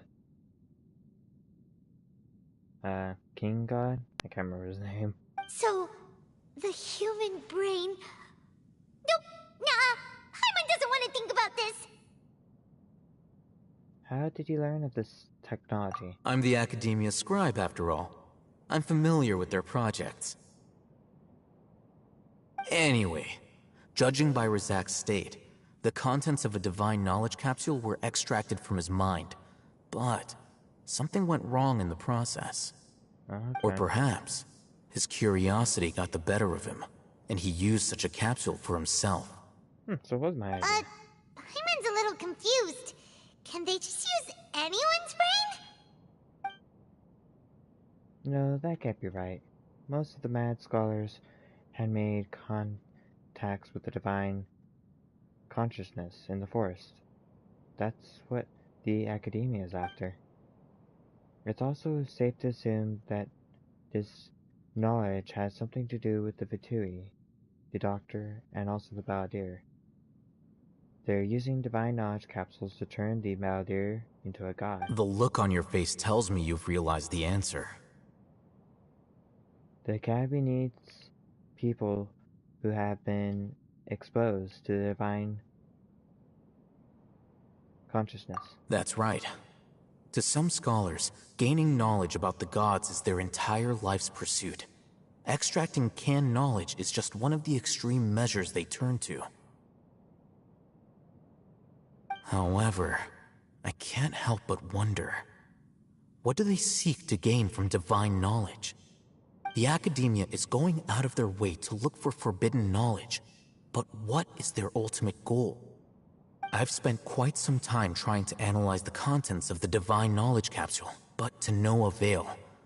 It seems like my way of thinking is too different from theirs. You mean you're not even slightly interested in getting your hands on this forbidden stuff? All scholars seek to expand the horizons of knowledge, but I'm not particularly interested in gods, so I don't share their degree of zealotry. Extracting information from people as if they were lifeless objects? If this is the direction of academic progress, then the Academia may as well shut its doors. Sounds like you're really against all this. Of course. The Academia's actions run contrary to their rules. Whether it be academics or knowledge, everything has its boundaries. If those lines are crossed, the rules and order that govern everything in the world will be destroyed.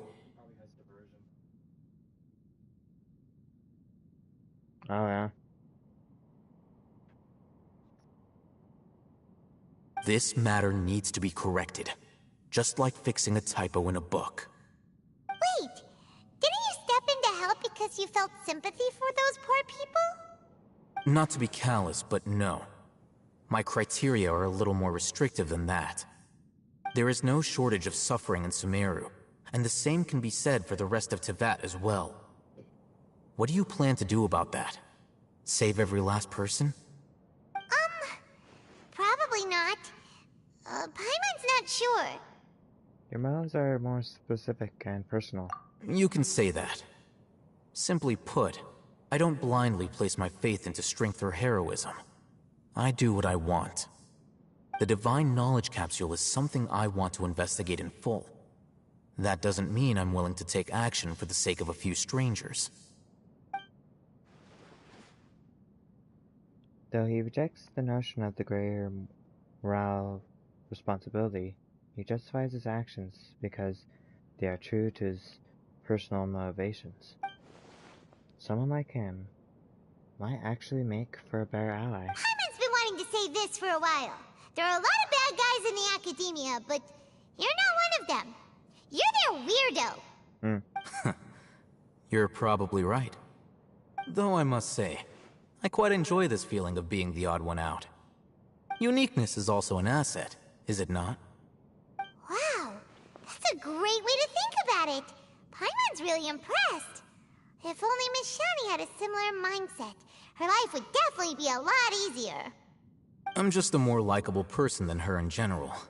There's nothing more to it than that.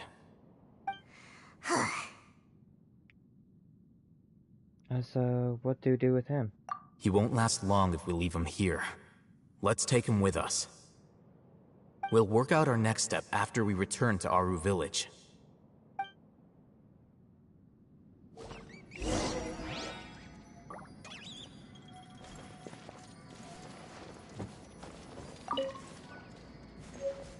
Oh, the ancient key. Let's go use that.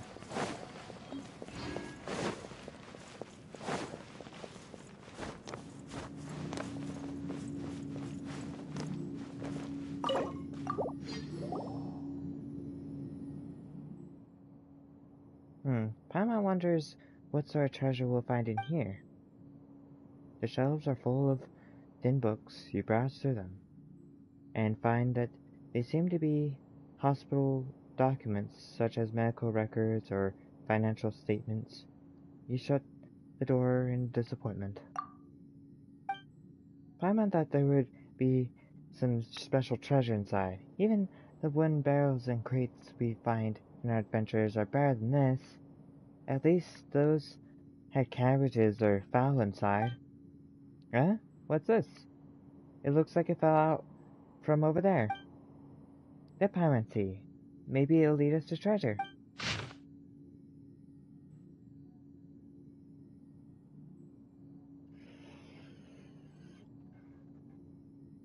Let's see. Patient name, the boss, gender, male, occupant, farmer, basic status at admission, scabby skin at limb extremities, multiple ulcers on the back, chest, and other bodily surfaces, weakness of limbs and poor mobility observed.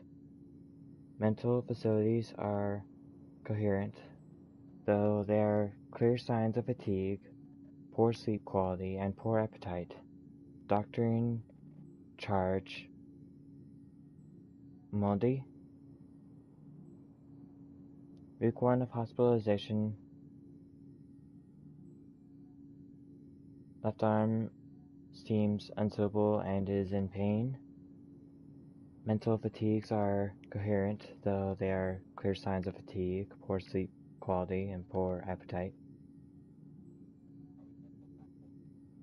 My place says it's mental faculty.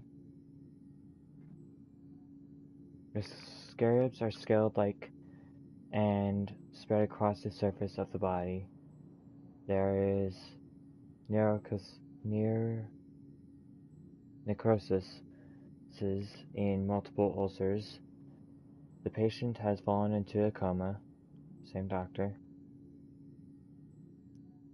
The necrosis of the ulcers have been effectively kept under control and no new scarabs have appeared on the surface of the body. The patient is in a comatose state.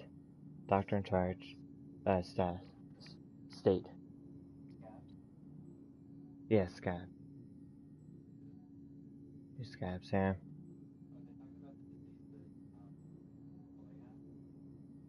Maybe. Each one of these has a name blanked out. Maybe it's the doctor. Yeah, Ildatori. The wound replacement treatment has not been healed even after a long time.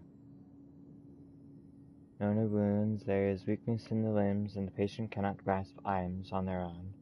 The patient is also experiencing fever and vomiting. We have started to manage to keep the scabs on the body surface under control. The new limbs function has been restored. The patient is experiencing chronic coughing and prone to fainting. Mental faculties are coherent and good state. Sleep quality and appetite are decent. Yeah, so it is Elazar.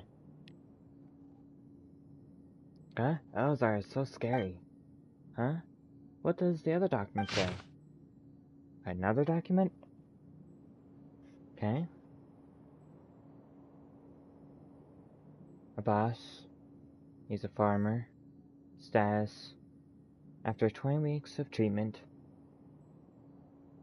Specimen 4's new skin and new left arm have recovered well.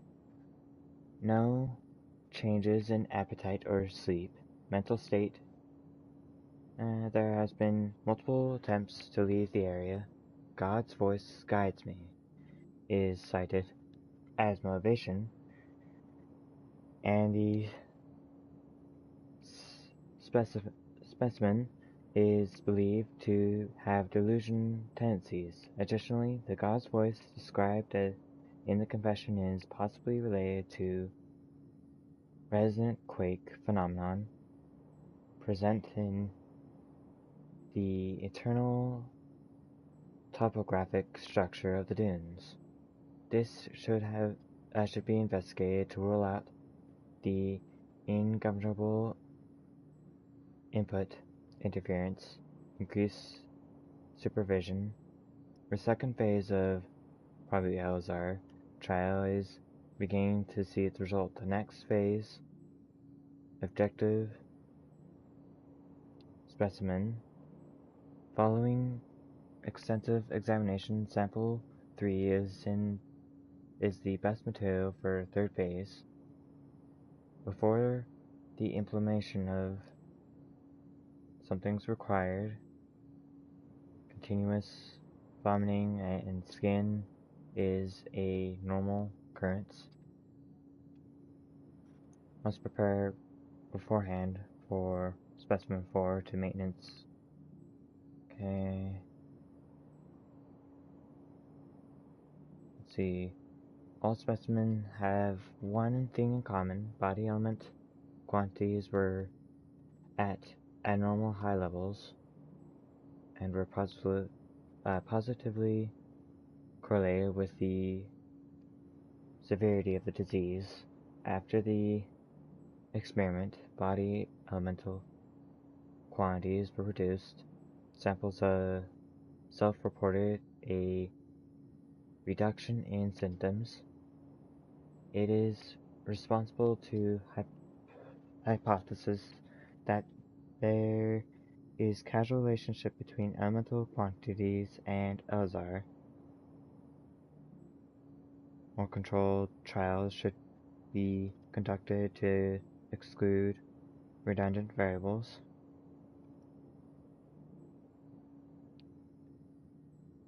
Elemental quantities in humans may be dramatically sustained. After completing the early experiments within a short period of time, specimen 1's physical indicators trended to the norm. In later stages, due to this not being complete, the quantities of elements in the samples bias rebounded and symptoms increased, leading to specimen 1 could not be recycled for materials. Live may be death.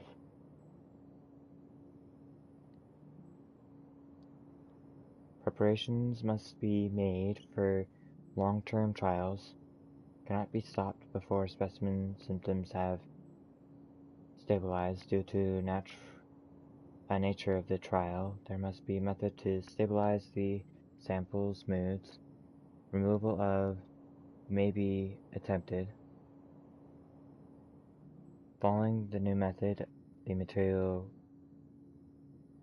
rejection rate has been significantly reduced. Specimen 2 and 3 develop mental instability due to associative connections to fundamental inner quantities of and tended to attribute the disease to unveritable divine punishment, consequently considering it blasphemy to accept this as treatment. It is a very interesting thought, exploring neural stimulation and the resulting cognitive shifts between a future research topic. Due to the above uncontrollable Byrluls, they halted at stage 2. A shame. However, the materials provided by the 2 samples were the best quality materials so far. It is reasonable to believe that the perfect performance of Specimen 4 is related to the material quality provided by these 2 samples. Ultimately, once the 3rd stage experiment was complete, Specimen 4's symptoms disappeared completely, proving that it is possible to use to control the element content of a person's body without relying on elemental power. There is potential for weaponization. Discussions of research on have been increased in the future. Humans have ultimate potential. It may be foolish for me as a researcher to write this, but with enough input, I might be able to reach the level of a god, or so people might call it. Huh? Paimon didn't understand a thing. Ignorance might be bliss here, to be honest. You understood it? Paimon only got it that God's voice guide me. Does that mean there'll be unique voices guiding us? Guiding us here? It could be underground water flow or creature activity. Yeah, who knows? There might be some underground ruins. Let's listen for any sounds and take a closer look when we're near something.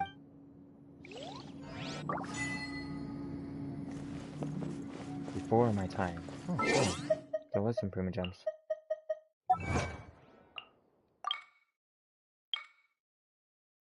Nice. 5 prima gems. I gave him some information. I believe that was the doctor trying to weaponize Elazar.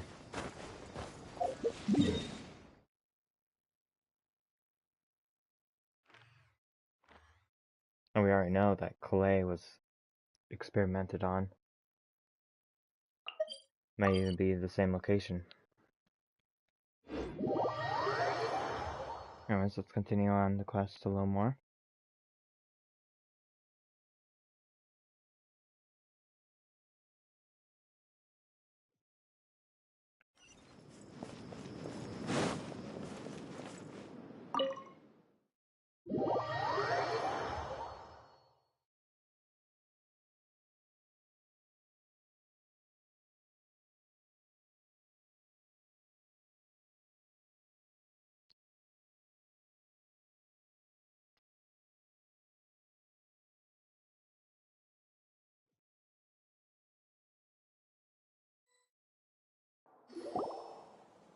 We're back! You must be tired. You should rest and take some water. Good idea. What's the situation? Who's this? Unfortunately, somebody who's too young to take on the role of Isak's grandfather. Nevertheless, he's one of the people we're trying to find. You tell everyone what you saw in the abandoned hospital. So, at one point in time, the abandoned Elazar hospital served as the academia's site for extracting divine cant knowledge. Yep, pretty much!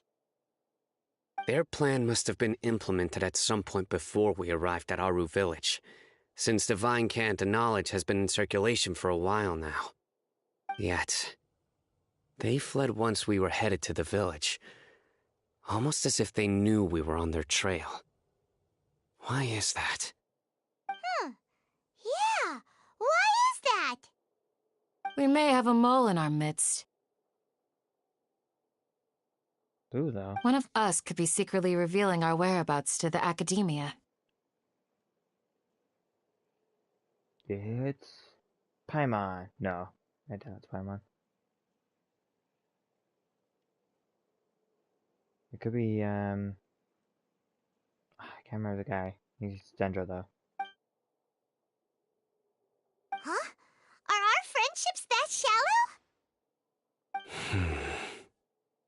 Looks like none of you have realized wherein lies the issue.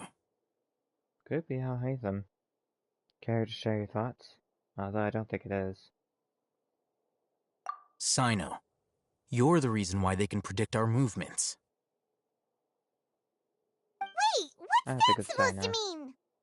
Choose your next words very carefully. It is simply a logical inference. I have my reasons.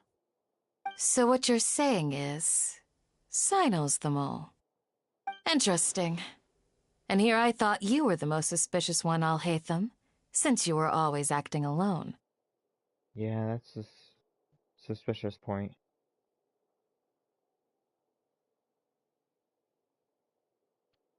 Yeah, very easily could be him. I know. Alhaitham.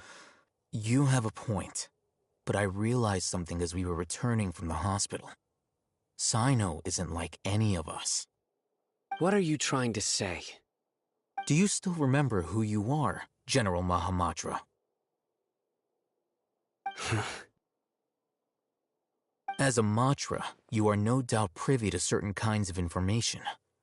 Before you can take action against someone, you are required to have all the facts available, including the less than savory details. Simply put, the academia has traditionally allowed you access to a wealth of sensitive information. Knowing their modus operandi, wouldn't you expect them to take precautions against you? If you want to raise a vicious wolf, you need to make sure that you can avoid its bite. The academia is monitoring me? It's not that simple. The academia has eyes all over Sumeru, but they have a special protocol for dealing with you. Every so often comes a Nyagarbaha Day.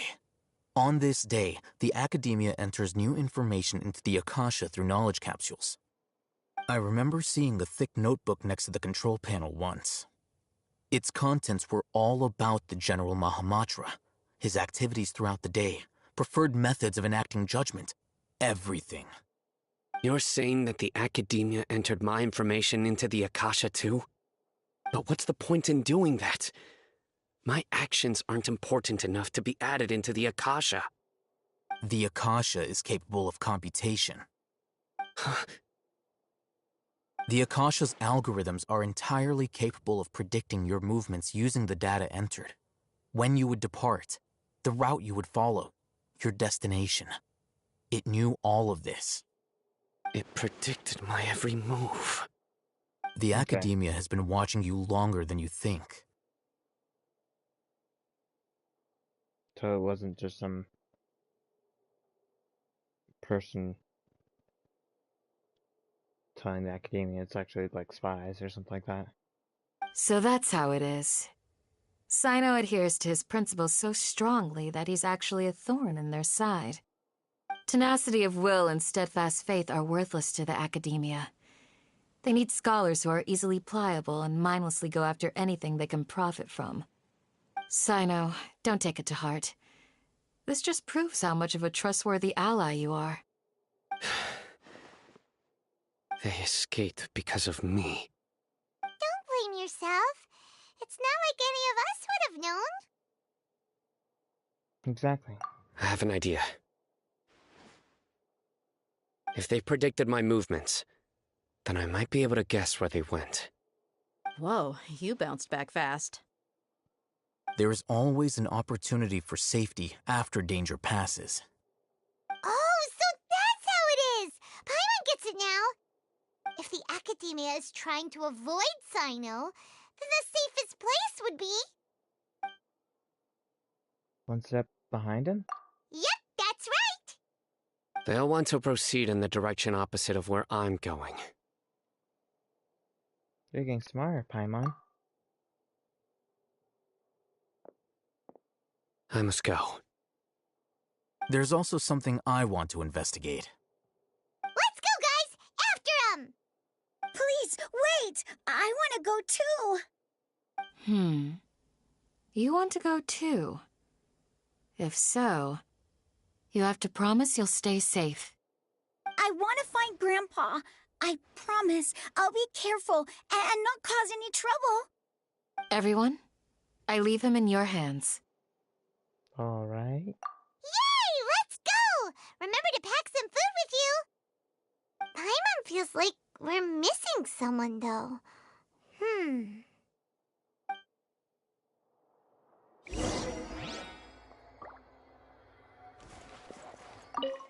I'll be awaiting your good news.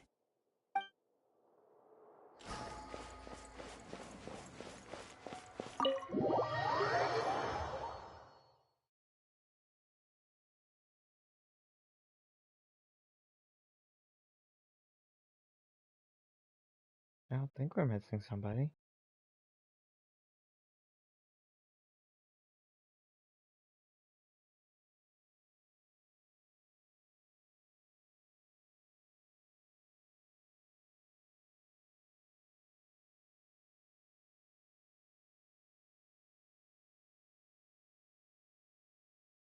Taking some time to load. There we go. Where do they want me to go?